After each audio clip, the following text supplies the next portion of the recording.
மாணவர்களுக்கு வணக்கம். நம்ம 12ஆம் வகுப்பில்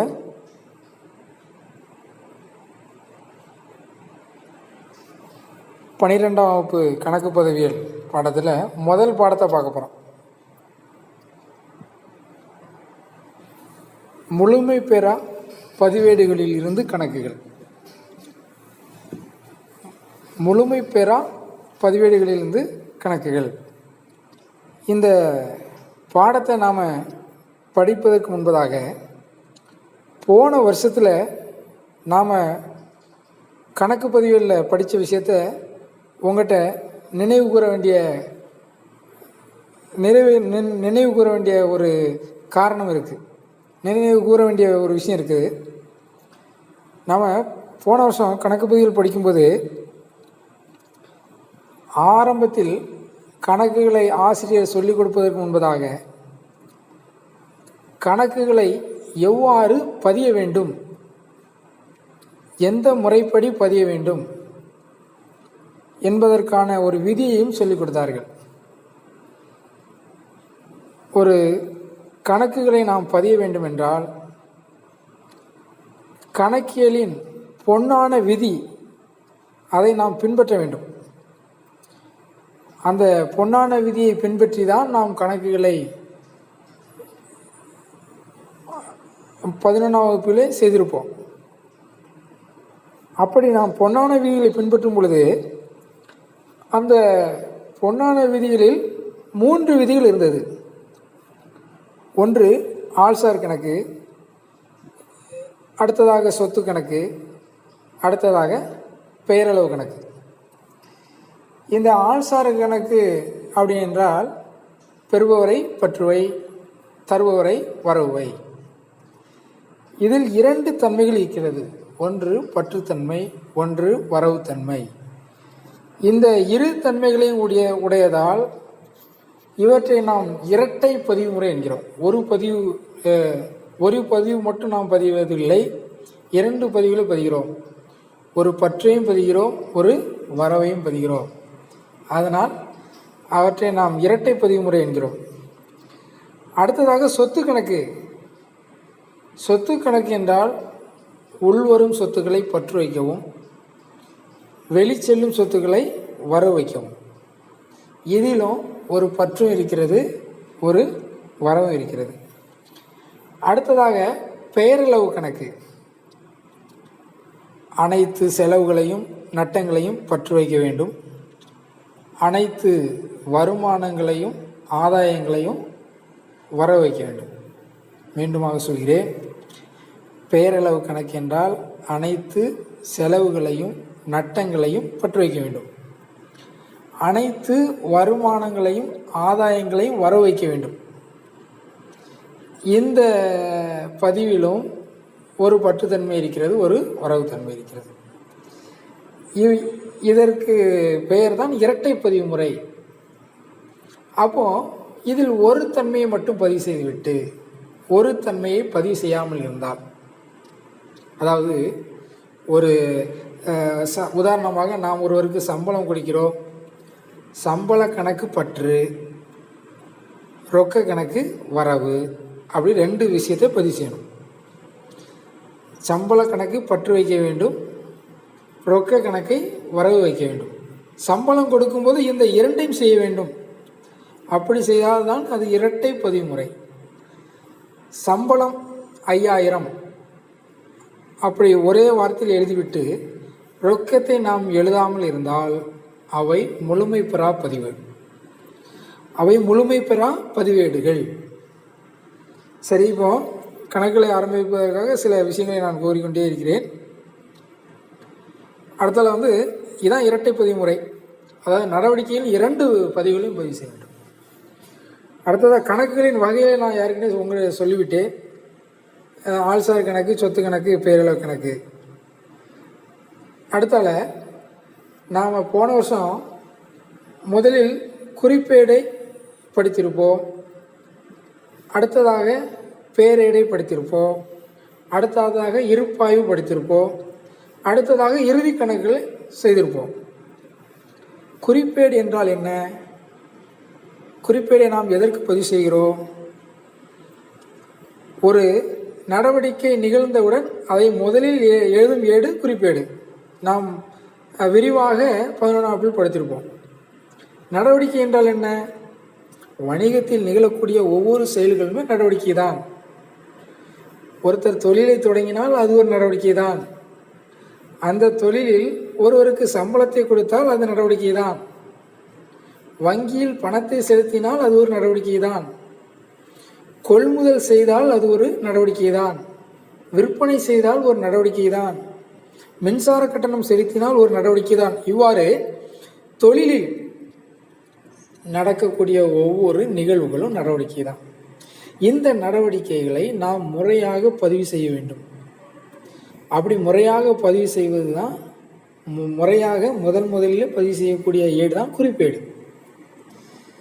இந்த குறிப்பேடை பார்த்த உடனே நம்ம என்ன செஞ்சுருக்கோம் அப்படின்னு தெரிஞ்சிடும். நாம் தொழில் தொடங்கியிருக்கோமா, சம்பளம் கொடுத்துருக்கோமா, வாடகை கொடுத்துருக்கோமா, கூலி கொடுத்துருக்கோமா, வங்கியில் பணம் செலுத்தியிருக்கோமா, வங்கியிலிருந்து பணம் எடுத்திருக்கிறோமா, கடனுக்கு கொள்முதல் செய்திருக்கிறோமா, கடனுக்கு விற்பனை செய்திருக்கிறோமா, அல்லது ரொக்கத்திற்கு விற்பனை செய்தோமா, அல்லது ரொக்கத்திற்கு கொள்முதல் செய்தோமா, இதை பார்த்தோன்னே தெரிந்து கொள்ள முடியும். ஏனென்றால் நடவடிக்கையில் நிகழ்ந்தவுடன் நாம் முதலில் எதில் எழுதுகிறோம்? குறிப்பேட்டில். சரி, குறிப்பேட்டில் எழுதியாச்சு. குறிப்பேட்டில் முதல்ல தொழில் தொடங்கியது. இது நான் மீண்டுமாக சொல்லுவேன், இது போன வருஷம் பாடம். இதை சொல்வதனால் உங்களுக்கு இந்த பதிவுகள் அடுத்ததாக 12ஆம் வகுப்பு ஆரம்பத்தில் உங்களுக்கு எளிமையாக இருக்கும் என்று நம்புகிறேன். அடுத்ததாக இப்போது குறிப்பேட்டில் நம்ம தொழில் தொடங்கியதை எழுதிட்டோம். தொழில் தொடங்கியது நம்ம போன வருஷம் எப்படி எழுதியிருப்போம்? ரொக்க கணக்கு பற்றி முதல் கணக்கு வரவு எழுதியாச்சு. அடுத்ததாக கொள்முதல் செஞ்சுருப்போம். எப்படி எழுதியிருப்போம்? கொள்முதல் கணக்கு பற்றி ரொக்க கணக்கு வரவு எழுதியாச்சு. வங்கியில் பணம் செலுத்தியிருப்போம். வங்கி கணக்கு பற்றி ரொக்க கணக்கு வரவு என்று எழுதியிருப்போம். இப்படி ஒவ்வொன்றையும் எழுதிக்கிட்டே வரோம்.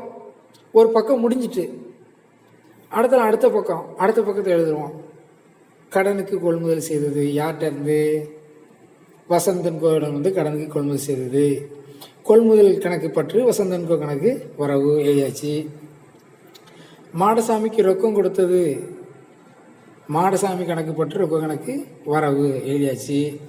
இப்படி குறிப்பேட்டில் பக்கங்கள் போய்கொண்டே இருக்கிறது. திடீரென்று ஒரு நாள் அந்த உரிமையாளர் கேட்கிறார், எப்பா ரொக்கத்திற்கு கொள்முதல் செய்தது எவ்வளவு அப்படின்னு கேட்கார். உன்ட்ட நீ தான் கணக்குகள் எழுதி வச்சுட்டு இருக்க. என்ன செய்யணும்? ஒவ்வொரு பக்கத்தையாக பிரட்டிக்கிட்டே இருக்கணும். எந்த பக்கத்துலலாம் கொள்முதல் இருக்குது அப்படின்னு பார்த்துக்கிட்டே இருக்கணும். அல்லது அவர் எவ்வளவுக்கு விற்பனை செஞ்சுருக்கோம்னு சொல்லுவார். அப்போ எந்த பக்கத்துலலாம் விற்பனை எழுதியிருக்கோம் அப்போ நம்ம பார்த்துக்கிட்டே இருக்கணும். குறிப்பேட்டை பிரட்டிக்கிட்டே இருக்கணும். ஒரு நிறுவனத்தில், ஒரு நிறுவனத்தில், ஒரு கம்பெனியில் ஒரு நாளில் பல நடவடிக்கைகள் நிகழும். அப்போ குறிப்பேட்டு பக்கங்கள் பல பக்கங்கள் போய்கொண்டே இருக்கும். அப்புறம் எந்த பக்கத்துலலாம் நாம் கொள்முதல் செஞ்சோம், எந்த பக்கத்துலலாம் நாம் விற்பனை செஞ்சோங்கிறது ஒவ்வொரு பக்கத்தையாக பிரட்டிக்கிட்டே இருக்கணும். இப்படி ஒவ்வொரு பக்கத்தையாக பிரட்டிக்கிட்டே இருந்தால் உரிமையாளர் கேட்கக்கூடிய கேள்விக்கு அல்லது நம்மளுடைய மேலாளர் மேனேஜர் கேட்கக்கூடிய கேள்விக்கு நாம் பதில் சொல்ல சிரமம் ஏற்படும். அதனால் நாம் குறிப்பேட்டில் பதிந்த நடவடிக்கைகளை பேரேட்டில் எடுத்து எழுத வேண்டும். ஆங்கிலத்தில் பேரேட் என்றால் லெட்ஜர் என்பார்கள்.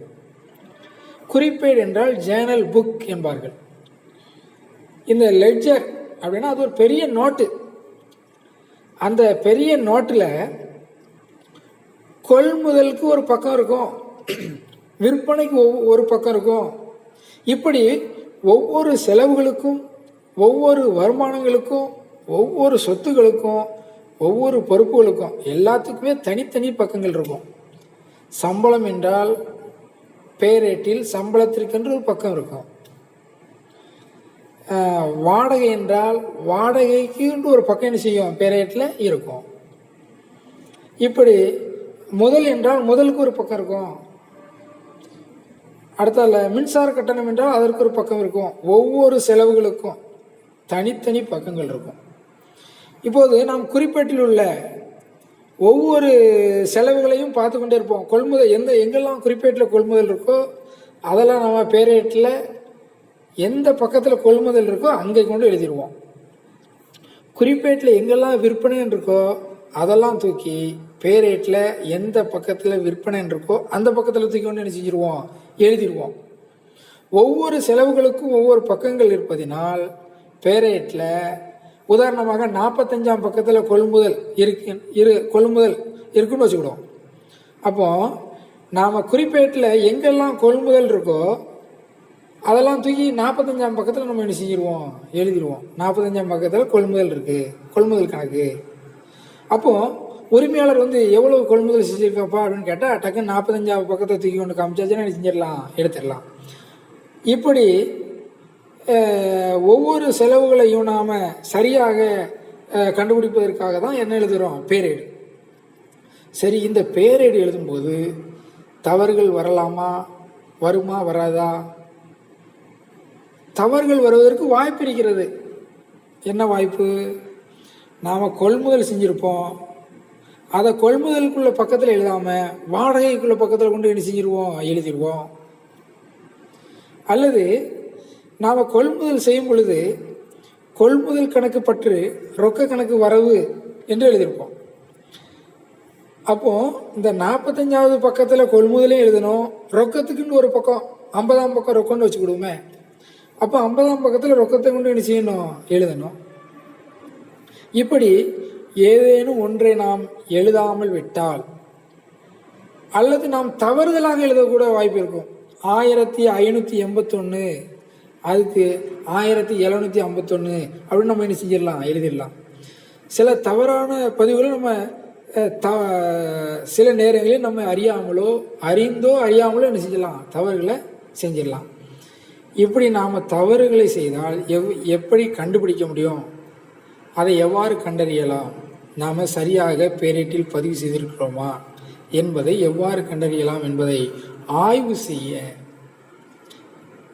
இருப்பாய்வு அப்படிங்கிற ஒன்றை தயாரிக்க வேண்டும். இருப்பாய்வு அந்த பெயரிலே இருக்கு, இருப்பு ஆய்வு. இருப்பு ஆய்வு அப்படின்னு என்ன அர்த்தம், இருப்புகளை ஆய்வு செய்வது. அப்ப இருப்புனா என்னையா அது தெரியணுங்களா?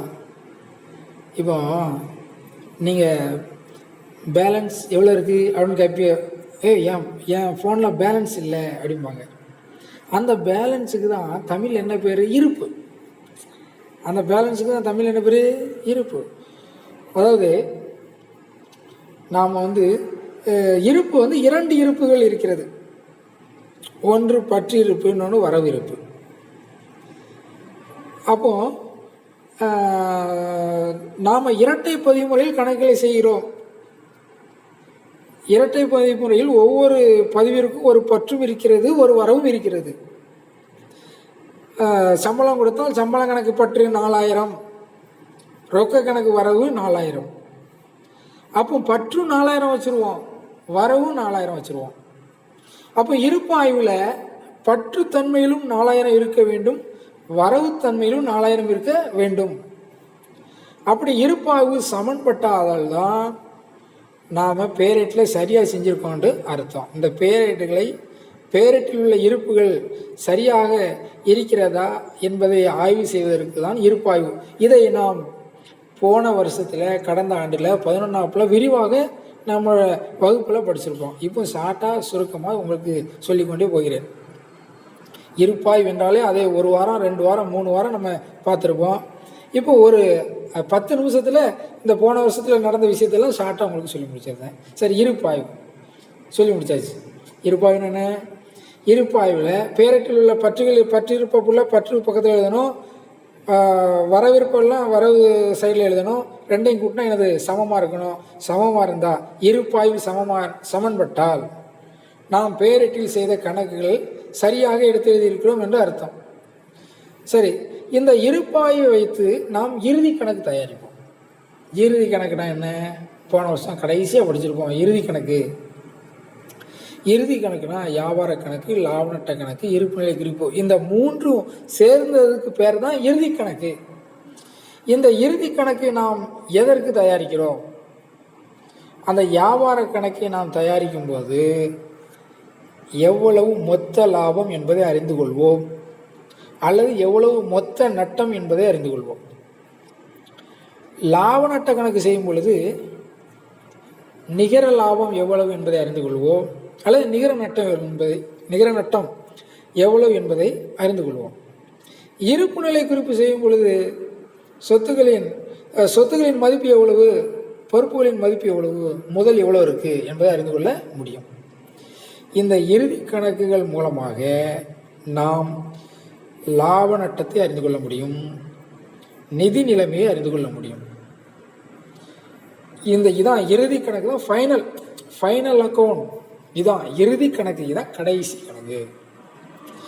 சரி, இந்த இறுதி கணக்கு செய்வதனால் நாம் சரியான லாப நட்டத்தை அறிந்து கொள்ள முடியும், சரியான நிதி நிலைமையை அறிந்து கொள்ள முடியும். நிதி நிலைமைனா எவ்வளவு சொத்து இருக்கு, எவ்வளவு பொறுப்பு இருக்கு, எவ்வளவு முதல் இருக்கு என்பதை அறிந்து கொள்ள முடியும். இந்த இறுதி கணக்குகளை செய்ய நாம் இத்தனை படிநிலைகளை கடந்து வந்திருக்கிறோம். எந்த படிநிலைகள்லாம்? முதல்ல ஒரு கம்பெனியில் நடவடிக்கை நிகழ்ந்த உடனே அதை குறிப்பேட்டில் எழுதி வச்சோம். அதுக்கப்புறம் அதை தூக்கி பேரேட்டில் எழுதணும். பேரேட்டில் எழுதுனது சரியாக எழுதியிருக்கோமா என்பதை ஆய்வு செய்ய இருப்பாய்வு கண்டுபிடிச்சோம். இருப்பாய்வு சமன்பட்ட பின் நம் இறுதி கணக்கை செஞ்சோம். இதெல்லாம் போன வருஷத்தில் செஞ்ச விஷயம்.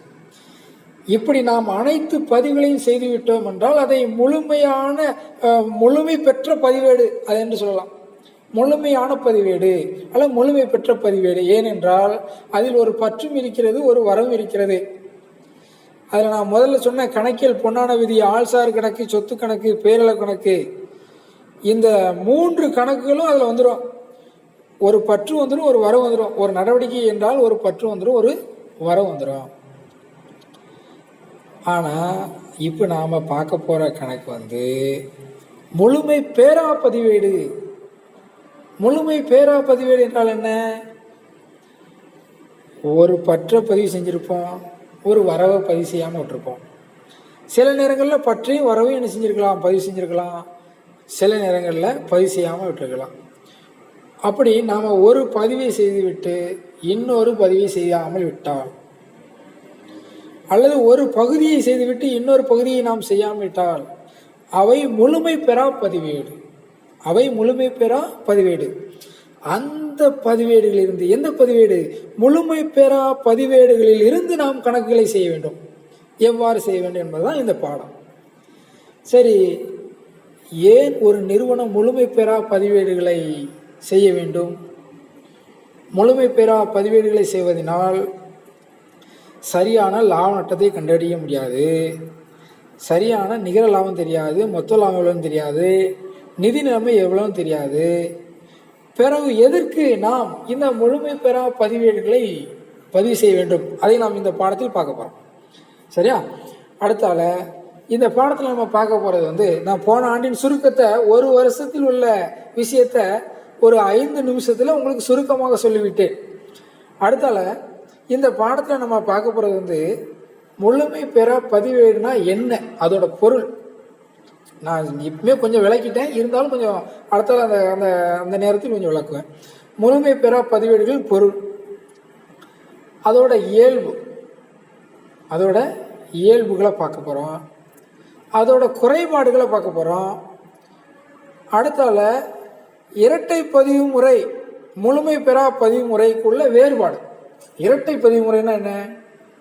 ஒரு நடவடிக்கையில் 2 தன்மைகளை பதிவு செய்வதுதான் இரட்டை பதிவு முறை. முழுமை பெறா பதிவேடு முறை என்ன? அது ஒற்றை பதிவு முறை. ஒரு நடவடிக்கையின் ஒரு தன்மையை பதிவு செஞ்சிருப்போம், ஒரு தன்மையை பதிவு செய்யப்பட்டிருப்போம். இந்த முழுமை பெறா பதிவேடுகள் என்பது சில ஆண்டுகளுக்கு முன்பதாக ஒற்றை பதிவு முறை என்ற வார்த்தையில் தான் இந்த பாடம் இருந்தது. ஒற்றை பதிவு முறைக்கு இரட்டை பதிவு முறையில் வேறுபாடு என்று சொல்வார்கள். இப்போது புதிய பாடத்திட்டத்தின்படி இரட்டை பதிவு முறைக்கும் முழுமை பெறா பதிவேடுக்கும் உள்ள வேறுபாடு. முழுமை பெறா பதிவேடு என்றால் நான் முன்னு சொல்லுகிறேன், அது ஒற்றை பதிவு முறை. ஒரு பதிவை பதிவு செஞ்சுருப்போம், ஒரு பதிவை பதிவு செய்யாமல் இருப்போம். அந்த வேறுபாடை நம்ம இன்னைக்கு பார்க்க போகிறோம். அடுத்ததாக இந்த முழுமை பெறா பதிவேடுகளிலிருந்து எவ்வாறு நாம் கணக்குகளை செய்யலாம். கணக்குகளை எவ்வாறு செய்யலாம் என்பதை பார்க்க போகிறோம். அடுத்தால இந்த முழுமை பெறப்பட பதிவேடுகளிலிருந்து எவ்வாறு லாபத்தை கண்டறியலாம் அல்லது நட்டமா என்பதை கண்டறியலாம். அதுக்கப்புறம் லாப நட்டத்தை கண்டுபிடிச்ச உடனே நாம் இறுதி கணக்குகளை எவ்வாறு தயாரிக்கலாம் என்பதை பார்க்க போகிறோம். சரியாக பாடத்திற்குள்ளாக செல்வோம்.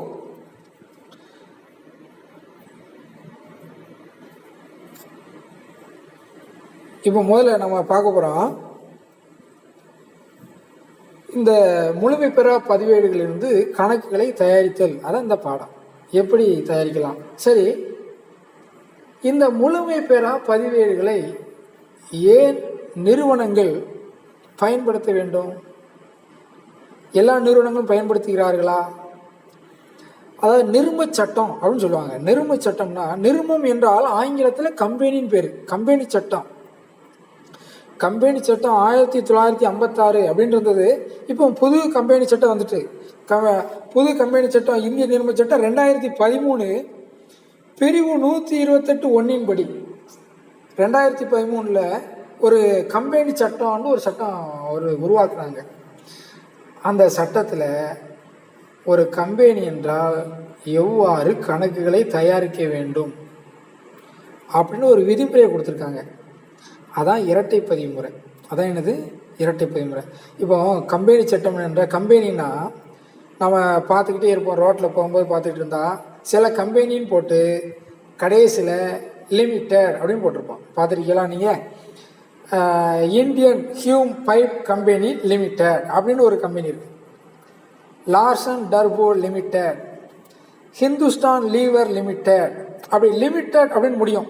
லிமிட்டட் அப்படின்னு முடியக்கூடியது எல்லாமே கம்பெனி. அப்படின்னு முடியக்கூடியது எல்லாமே என்னது? கம்பெனி. அந்த லிமிட்டட் அப்படின்னு போட்டிருக்க கம்பெனிகள் அனைத்திலும் இந்திய நிறும சட்டத்தில் உள்ள விதிகள் படி தான் கணக்குகளை செய்வாங்க.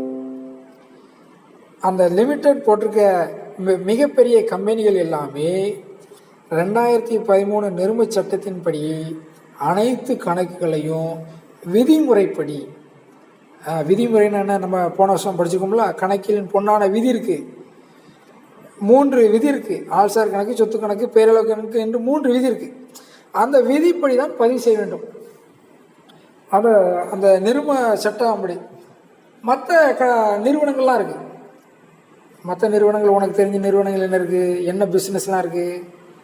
உங்கள் பக்கத்து வீட்டில் பக்கத்து தெருவில் ஒரு பலசர கடை இருக்கும், அல்லது ஒரு ஹோட்டல் இருக்கும். அங்கெல்லாமே அனைத்து நடவடிக்கைகளையும் முறையாக பதிவு செய்ய மாட்டார்கள். அனைத்து நடவடிக்கைகளையும் முறையாக என்ன செய்ய மாட்டாங்க? பதிவு செய்ய மாட்டாங்க. உதாரணமாக ஒரு சின்ன கடை இருக்குது. அந்த கடைக்கு ஒரு பேங்க்கில் அக்கௌண்ட் இருக்குன்னு வச்சுக்கிறோம். அவங்க வங்கியில் பணம் செலுத்தினாங்கன்னா எப்படி பதிவு செய்யணும்? முறைப்படி பதியணும்னா வங்கி கணக்கு பற்று, ரொக்க கணக்கு வரவு. அவங்க பதிவு செய்வாங்களா? பதிய மாட்டான். வங்கியில் நம்ம பணத்தை போட்டுக்கணும் சும்மா ரஃபாக ஏதாட்டும் ஒன்று எழுதி வச்சுருப்பான், பதிவு செய்ய மாட்டான். அடுத்தால யார்ட்டாட்டு கடனுக்கு பொருளை வாங்கியிருப்பான். கொள்முதல் கணக்கு பற்று, மாடசாமிகிட்டேருந்து கடனுக்கு வாங்கியிருந்தான்னு வச்சுக்கிடுவோம். கொள்முதல் கணக்கு பற்று, மாடசாமி கணக்கு வரவு அப்படின்னு நினச்சி மாட்டான், வைக்க மாட்டான். சும்மா மாடசாமியை வந்து வாங்கியது அப்படின்னு சும்மா அவனுக்கு புரிகிற மாதிரி எழுதி வச்சுருப்பான். இப்படி ஒவ்வொரு நிகழ்வுகளை அவன் நினைவில் வைத்திருப்பான், அல்லது ஏதாவது அவனுக்கு புரியும்படி எழுதி வச்சிருப்பான். அதை முறைப்படியாக இந்த கணக்கு பற்று, அந்த கணக்கு வரவு என்று 2 கணக்கில் என்ன செய்ய மாட்டான்? பதிவு செய்ய மாட்டான். ஆனால் நிருபங்கள் சட்டப்படி எந்த நிருபங்கள்லாம் பதிவு செய்யப்பட்டனவோ அவை அனைத்துமே இரட்டை பதிவு முறைகளை கண்டிப்பாக பின்பற்ற வேண்டும். மற்ற நிறுவனங்கள், சிறு நிறுவனங்கள், சின்ன ஜவுளி கடை, அதாவது சின்ன கடைகள் வச்சுருப்பான், பெட்டி கடை மாதிரி ஏதாட்டும் ஒரு கடை வச்சுருப்பான். அதாவது பெரிய நிறும சட்டப்படி அவை செயல்படாது. சும்மா ஒரு 4 பேர் சேர்ந்து ஒரு சின்ன கடை வச்சுருப்பான். அப்படிப்பட்டவர்கள்லாம் என்ன செய்வாங்கன்னா இந்த இரட்டை பதிவு முறையை பின்பற்றுவதில்லை. அந்த நிறும சட்டப்படி பதிவு செய்த நிறுவனங்கள் கண்டிப்பாக இரட்டை பதிவுமுறையை பின்பற்றி தான் ஆக வேண்டும். இரட்டை பதிவுமுறையை பின்பற்றினால்தான் அரசாங்கமும் வரி விதிக்கும் அதிகாரிகளும் அந்த கணக்குகளை ஏற்றுக்கொள்வார்கள் அல்லது அந்த கணக்குகளை ஏற்றுக்கொள்ள மாட்டார்கள். சரியா? Right, okay. சரி, இந்த முழுமை பெறா பதிவேடின் பொருளை சொல்லியிருந்தேன். முழுமை பெறா பதிவேடு என்றால் நம்ம இந்த 2வது பக்கத்தில் இருக்கு, கணக்கேடுகள் இரட்டை பதிவு முறையின்படி பராமரிக்கப்படாத போது அந்த பதிவேடுகள் முழுமை பெறா கணக்கியல் பதிவேடுகள் என்று அழைக்கப்படுகிறது.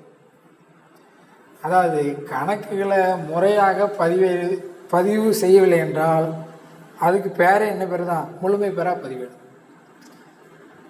முழுமை பெற்ற பதிவேடுகள் என்றால் இந்த ஆள்சார் கணக்கு, சொத்து கணக்கு, பேரளவு கணக்கு, இந்த 3ஐயும் விதிப்படி பதிவு செய்வதுதான் முழுமை பெற்ற பதிவு. முழுமை பெறா பதிவு என்றால் முறையாக பதிவு செய்யாதது. அதில் இந்த ஆள்சார் கணக்கு, சொத்து கணக்கு, பேரளவு கணக்கு, இந்த மூன்றும் வராது. எதுலாம் வரும்னா ரொக்க கணக்குகளும் ஆள்சார் கணக்குகள் தான் என்ன செய்யப்படும்? பதிவு செய்யப்படும். இந்த முழுமை பெறா பதிவேடுகளில் ரொக்க கணக்குகளும் ஆள்சார் கணக்குகள் தான் பதிவு செய்வாங்க. மற்ற கணக்குகளை தேவைக்கேற்ப தான் என்ன செய்வாங்க? பதிவு செய்வாங்க. அப்போ முழுமை பெறா பதிவுன்னா என்ன? கணக்குகளை முறையாக என்ன செய்யலை? பதிவு செய்யலை.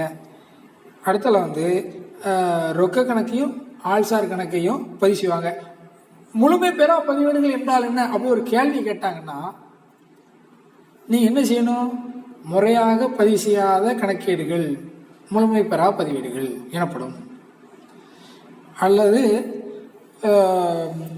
ரொக்கம் மற்றும் ஆள்சார் கணக்குகளை மட்டும் பதிவு செய்ய கணக்கேடுகள் முழுமை பெறா பதிவேடுகள் என அழைக்கப்படும். அப்படிங்க என்ன செஞ்சிடலாம்? எழுதிடலாம். அடுத்தால இதில் பட்டுத்தன்மை மட்டும் பதிவு செய்வார்கள் அல்லது வரவுத்தன்மை மட்டும் என்ன செய்வாங்க? பதிவு செய்வாங்க. இரண்டையும் பதிவு செய்ய மாட்டார்கள். ஒரு சில கணக்குகளுக்கு பட்டுத்தன்மையும் வரவுத்தன்மையும் என்ன செய்யலாம்? பதிவு செய்யலாம். முழுமை பெறா பதிவேடு என்பது ஒரு அறிவியல் தன்மையற்ற கணக்கேடு பதிவு. அறிவியல் தன்மையற்ற கணக்கேடு பதிவுன்னு என்ன அர்த்தம்? அதை நம்ப முடியாது. அதை யாரும் நினைச்ச முடியாது, நம்ப முடியாது. அறிவியல் பூர்வமானது என்ன அர்த்தம்? அதை என்ன செய்யலாம்? நம்பலாம். இந்த முழுமை பெறா பதிவேடுகள் என்பது அறிவியல் தன்மையற்றது. அடுத்தால இதோட இயல்புகள். இந்த 2ஆம் பக்கத்தை பாருங்க. இது நடவடிக்கைகளை அறிவியல் தன்மையற்ற மற்றும் ஒழுங்கற்ற முறையில் பதிவு செய்யும் ஒரு முறையாகும். இதில் கணக்கியல் கொள்கைகள் மற்றும் கணக்கியல் தரநிலைகள் முறையாக பின்பற்றப்படுவதில்லை. இதோட இயல்புல முதல் இயல்பு என்ன அர்த்தம்னா, இது அறிவியல் தன்மையற்றது. என்ன தன்மையற்றது? அறிவியல் தன்மையற்றது. அறிவியல் தன்மையற்றது என்ன அர்த்தம்? இதை நம்ப முடியாது. இது நினைச்ச முடியாது. அறிவியல் பூர்வமானதுன்னா நம்பக்கூடியது. அறிவியல் தன்மையற்றதுன்னா நம்பக்கூடாது, நம்ப தகுந்தது அல்ல. அடுத்தால இது ஒரு ஒழுங்கற்றது. அடுத்தது என்னது? ஒழுங்கற்றது. அடுத்தால கணக்கியல் கொள்கைகளை பின்பற்றாத முறை. கணக்கியல் கொள்கைகளை பின்பற்றாத முறை. அடுத்தால பாருங்க, 2ஆம் பக்கத்துக்கு வாங்க. அடுத்த பராமரிக்கப்படும் கணக்கின் வகைகள். கணக்கில் ஆள்சார் கணக்கு, சொத்து கணக்கு, பேரளவு கணக்குன்னு இருக்கு. இந்த 3லையுமே அனைத்து கணக்குகளும் ஆள்சார் கணக்கில் என்ன வரும்? யாருக்காட்டு நம்ம ஒருத்தங்க பணம் கொடுத்துருப்போம், மாடசாமி, கந்தசாமி, இப்படி பேர்லாம் வந்திருக்கோம். அல்ல வங்கியில் பணம் செலுத்தியிருப்போம். இப்படி நம்ம அந்த ஆள்சார் கணக்கை பற்றி நம்ம 11ஆம் நம்ம படிச்சிருக்கோம். யார்கிட்ட பணம் கொடுத்தது அல்லது யாரிடமா இருந்த மாதிரி பணத்தை பெற்றது, இப்படி நபர்கள் சார்ந்தது. இதுதான் ஆள்சார் கணக்கு. அடுத்தால சொத்து கணக்கு. சில சொத்துக்களை வாங்கியிருப்போம், சில சொத்துக்கள் விற்றுருப்போம். சரி, சில சொத்துக்கள் உள்ளே வந்திருக்கும், சில சொத்துக்கள் என்ன செஞ்சுருக்கோம்? வெளியே போயிருக்கும். உதாரணமாக கட்டிடம் வாங்கியது. கட்டிடம் என்ற சொத்து நம் நிறுவனத்திற்கு வருகிறது. ரொக்கம் என்ற சொத்து என்ன செய்கிறது, வெளியே போயிடுது. அடுத்தால பெயரளவு கணக்கு. அனைத்து செலவுகளையும் நட்டங்களையும் பற்றுவை, அனைத்து வருமானங்களையும் ஆதாயங்களையும் என்ன செய்ய வரவுவை. இதுக்கு ஒரு உதாரணம் சொல்கிறேன். வாடகை கொடுத்தது, வாடகை கணக்கு பற்று, ரொக்க கணக்கு வரவு. இப்போ இதில் ஒரு பட்டுத்தன்மை இருக்குது, ஒரு வரவுத்தன்மை இருக்குது. இப்போ ஆள்சார் கணக்கு, சொத்து கணக்கு, பேரளவு கணக்கு, இந்த மூன்றையும் பதிவு செய்துவிட்டால் அவை முழுமையான பதிவேடு. ஆனால் இந்த முழுமை பெறா பதிவேடுகளில் ரொக்க கணக்கு மற்றும் ஆள்சார் கணக்கு தான் பதிவு செய்கிறார்கள். ரொக்கம் சார்ந்த நடவடிக்கைகளும் ஆள்சார் நடவடிக்கைகளும் தான் எனது பதிவு செய்யப்படுகிறது. சில நடவடிக்கைகள் பதிவு செய்யப்படுவதே இல்லை.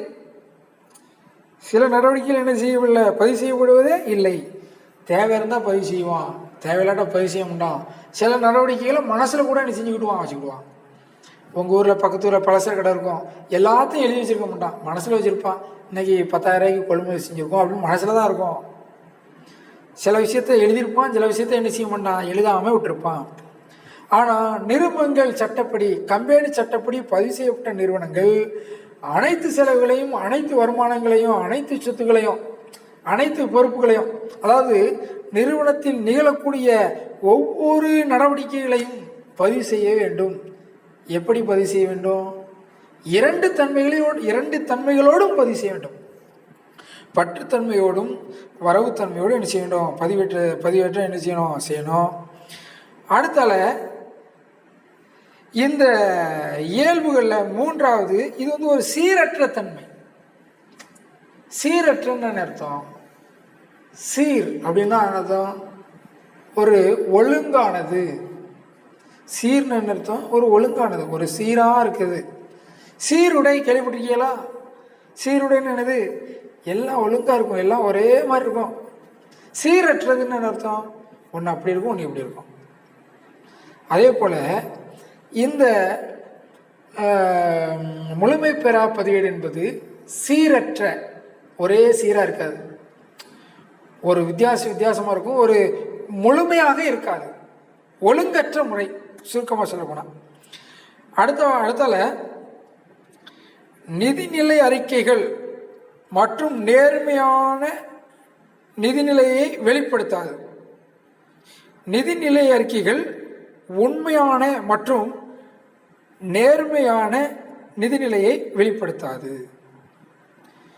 நிதிநிலை அறிக்கைன்னா என்னது? வாசிக்க கவனிங்க.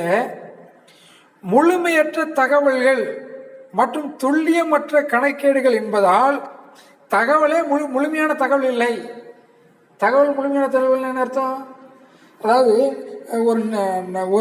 ஒரு கடையில் எவ்வளவுக்கு வாங்கியிருக்கோங்கிறது முழுமையான தகவல் நிச்சயாது இருக்காது. ஒரு தகவல் இருக்கும், ஒரு தகவல் நிச்சயாது இருக்காது. எவ்வளவுக்கு விற்றோம் அப்படிங்கிறது ஒரு உருப்படியான தகவல், கரெக்டான சரியான தகவல் நிச்சயாது இருக்காது. முழுமையற்ற அப்படின்னு அர்த்தம், கரெக்டாக ஃபுல்லாக கரெக்டாக இருக்காது, ஒரு குத்து மதிப்பாக தான் என்ன செய்வான் சொல்லுவான். முழுமையற்ற தகவல் மற்றும் துல்லியமற்ற, நல்லா துல்லியமாக கரெக்டாக என்ன செய்யாது இருக்காது. அதனால் சரியான லாபம் எவ்வளவு, சரியான நட்டம் எவ்வளவு என்பதை உண்மையான மற்றும் நேர்மையான நிதி நிலைமையை வெளிப்படுத்துவதில்லை. ஒரு தோராயமாக தான் போகும், தோராயமாக தான் நிச்சயம் போகும். ஏன்னா அவன் ஒவ்வொரு நடவடிக்கையை நிகழ்ந்த உடனே இந்த கணக்கு பற்று, இந்த கணக்கு வரவு அப்படின்னு அவன் எழுதி வைக்க போகிறது இல்லை. குத்து மதிப்பாக இவ்வளோ குத்தையா அப்படின்னு தான் சொல்லுவானே தவிர, ஒவ்வொருத்தனுக்கா விற்கும்போது இவ்வளோ குத்திருக்கேன், இவ்வளோ உள்ளே வந்திருக்கேன் அவன் என்ன செய்ய மாட்டான், எழுதி வைக்க மாட்டான். முழுமை பெறா பதிவு என்பது சிறு சிறு நிறுவனங்கள் அல்லது நிறுவன சட்டப்படி பதிவு செய்யப்படாத நிறுவனங்கள் என்ன செய்யக்கூடிய முறை தான், செய்யக்கூடிய கணக்குகளை வச்சிருக்கக்கூடிய முறைக்கு பேர் தான் என்ன பேர், முழுமை பெறா பதிவேடு. அதனால் இந்த பதிவேடு மூலமாக உண்மையான நிதி நிலைமையை அறிய முடியாது. பொருந்தும் தன்மை. அடுத்தால இயல்பு. வாசிக்க கவனிய. கணக்கேடுகளை இரட்டை பதிவு முறையில் பின்பற்ற சட்டப்படியான கடமையுள்ள நிறுவனங்கள் அல்லாத, அதாவது சட்டப்படி இரட்டை பதிவு முறையில் பின்பற்ற வேண்டும் அப்படின்ட்டு கட்டாயம் இல்லாத நிறுவனங்கள். இந்த முழுமை பெறா பதிவேடுகளை செய்வார்கள். அவர்களுக்கு இவை பொருந்தும். கணக்கேடுகளை சரியாக பதிவு செய்ய வேண்டும் என்று கட்டாயம் உள்ள நிறுவனங்கள் இந்த கணக்கேடுகளை பதிவு செய்ய மாட்டார்கள். அவர்களுக்கு பொருந்தாது. கணக்கேடுகளை சரியாக பதிவு செய்ய வேண்டிய அவசியம் இல்லை அப்படி சொல்லக்கூடிய சிறு சிறு கடைகள், தொழில் நிறுவனங்கள், சிறு சிறு தொழில் நிறுவனங்களுக்கு இவை எனது பொருந்தும். சட்டப்படியான நிறுவனங்களுக்கு இவை என்ன செய்யாது, பொருந்தாது. அடுத்தால வியாபார நடவடிக்கைகளுடன் உரிமையாளரின் நடவடிக்கைகளும் பதியப்படுதல். அதாவது நிறுவன சட்டத்தில், நிறுவன சட்டம் என்ன, அது ஆங்கிலத்தில் கம்பெனி சட்டம். கம்பெனி சட்டத்தில் கம்பெனி வேறு, கம்பெனியின் உரிமையாளர் வேறு, அப்படிதான் இருக்கும். உதாரணமாக ஒரு கம்பெனி இருக்கு, ஐசக் என்டர்பிரைசஸ் அப்படின்னு ஒரு கம்பெனி இருக்கு. அது என் கம்பெனி தான், என் பேர் தான் ஐசக், நான் தான் உரிமையாளர். அந்த ஐசக் என்டர்பிரைசஸ்ல நான் தான் உரிமையாளர். ஆனால் கம்பெனி என்னைய ஒரு வேறு நபராகத்தான் பார்க்கும். அந்த கம்பெனி வேறு, நான் வேறு. என்ன அர்த்தம் அப்படின்னா, கம்பெனிக்கு நான் கம்பெனிக்கு நான் பணத்தை செலுத்தினா, அதாவது கம்பெனியில் நான் ஒரு முதலை போட்டேன், கம்பெனிக்கு நான் ஒரு முதலை போட்டால் கம்பெனி என்ன நினைக்கும், இந்த ஐசக் என்பவர் நமக்கு முதல் தந்திருக்கார், அவருக்கு நாம் திருப்பி செலுத்தணும், அந்த முதல் என்பது ஒரு பொறுப்பு அப்படின்னு தான் கம்பெனி நினைக்கும்.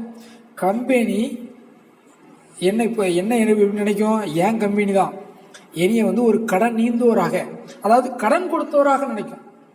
ஐசக் நம்மளுக்கு கடன் தந்திருக்காரு, அவருக்கு நாம் திருப்பி செலுத்தணும் அப்படிதான் என்ன செய்யும், நினைக்கும். கம்பெனி வேறு, ஐசக் என்டர்பிரைசஸ் வேறு, ஐசக் வேறு. ஐசக் என்ற நபர் வேறு, ஐசக் என்டர்பிரைசஸ் என்ற கம்பெனி வேறு. அதாவது சுருக்கமாக சொன்னால் உரிமையாளர் வேற, கம்பெனி வேற. உரிமையாளருக்கு சில சொந்த செலவுகள் இருக்கும். வீட்டில் அரிசி வாங்கி போட்டிருப்பாரு, வீட்டில் ஜவுளி எடுத்து கொண்டு கொடுத்துருப்பாரு, வீட்டில் பிள்ளைகளுக்கு பீஸ் கட்டியிருப்பாரு. இப்படி வீட்டில் அவருக்கு பல செலவுகள் இருக்கும். அந்த செலவுகளை கம்பெனியில் எழுதக்கூடாது. அந்த செலவுக்கும் கம்பெனிக்கும் தொடர்பு இல்லை. வீட்டு காரியங்களுக்கும் கம்பெனிக்கும் எனது இல்லை, தொடர்பு இல்லை. இப்போது நான் தான் ஐசக் என்டர்பிரைஸோட ஓனர். திடீர்னு எனக்கு ஒரு 10,000 வீட்டு செலவு தேவைப்படுது. நான் அந்த 10,000 கல்லாப்பட்டியிலேருந்து எடுத்துட்டோம்னா, கம்பெனிலேருந்து, கம்பெனி என்னைய ஒரு கடனாளியாக பார்க்கும். அதாவது எடுத்த ரூபாயை திருப்பி கேட்கும் என்கிட்ட. அல்லது நான் யாருக்குமே முதல் போட்டிருப்போம்ல, நான் ஒரு 1,00,000 ரூபா போட்டு தொழில் தொடங்கியிருக்கேன்னு வச்சுக்கிடுவோம். நான் இப்போ ஒரு 10,000 எடுத்துட்டேன்னு வச்சுக்கிடுவோம். அந்த 1,00,000 10,000 என்ன செஞ்சிருவாங்க, கழிச்சிருவாங்க. கழிச்சிட்டு உன்னுடைய முதல் 90,000 தான் அப்படின்னு கம்பெனி சொல்லும். உன்னுடைய முதல் எவ்வளவு தான், 90. நான் 1,00,000 ரூபா கம்பெனிக்கு போட்டிருக்கேன், ஆனால் 10,000 கல்லாப்பட்டியில் எடுத்துட்டேன். எதுக்கு எடுத்தேன், வீட்டில் தேவைப்படுது 10,000 வீட்டு செலவு, வீட்டில் ஜவுளி எடுக்க வேண்டியிருக்கு, 10,000 தேவைப்படுது, கல்லாப்பட்டிலேருந்து எடுத்துட்டேன். உடனே கம்பெனி என்ன செய்யும், எப்பா நீ 10,000 எடுத்துட்டலாம், முதல்லேருந்து உனக்கு 10,000 கழிச்சிருவோம் அப்படின்னு சொல்லிடுவோம். சொல்லிட்டு அந்த 1,00,000 10,000 கழிச்சிருவாங்க. நான் எடுத்த 10,000 பேர் எடுப்பு, நான் எடுத்த 10,000 பேர் எடுப்பு. ஆனால் இந்த சிறு நிறுவனங்கள் என்ன செய்யும்னா, இந்த முழுமை பெறா பதிவேடுகளை பராமரிக்கும் நிறுவனங்கள் என்ன செய்யும்னா, வியாபார நடவடிக்கைகளுடன் உரிமையாளர் நடவடிக்கைகளும் சேர்த்து பதிவு செஞ்சிருவாங்க. வாசிக்க பாருங்க. பொதுவாக உரிமையாளரின் தனிப்பட்ட நடவடிக்கைகள் வியாபார நடவடிக்கைகளுடன் கலந்து பதியப்படுகிறது. உதாரணமாக சொந்த பயனுக்காக சரக்குகள் வாங்கியது. அதாவது நான் ஒரு அரிசி கடை வச்சுருக்கேன். அரிசி கடையில் 100 மூடை கொள்முதல் பண்ணியிருக்கேன். எத்தனை மூடை, 100 மூடை. அந்த 100 மூடையில் ஒரு மூடையை வீட்டுக்கு தூக்கிட்டு போயிட்டேன். ஒரு மூடை விலை 1000 ரூபான்னு வச்சுக்கிடுவோம். அந்த ஒரு மூடையை எங்கே தூக்கிட்டு போயிட்டேன், வீட்டுக்கு தூக்கிட்டு போயிட்டேன். ஆனால் சிறு நிறுவனங்கள் என்ன செய்யும்னா, இந்த வீட்டுக்கு தூக்கிட்டு போன நிறுவனங்களையும், வீட்டுக்கு தூக்கிட்டு போன அரிசியையும், கடையில் உள்ள அரிசியையும் வாங்கினதை ஒரே இதாக என்ன செய்வாங்க, சேர்த்து பதிவு செய்து விடுவார்கள். ஆனால் நிறுவன சட்டப்படி அவ்வாறு பதிவு செய்வது தவறு. நான் 1,00,000 ரூபா கம்பெனியில் முதல் போட்டிருக்கேன்.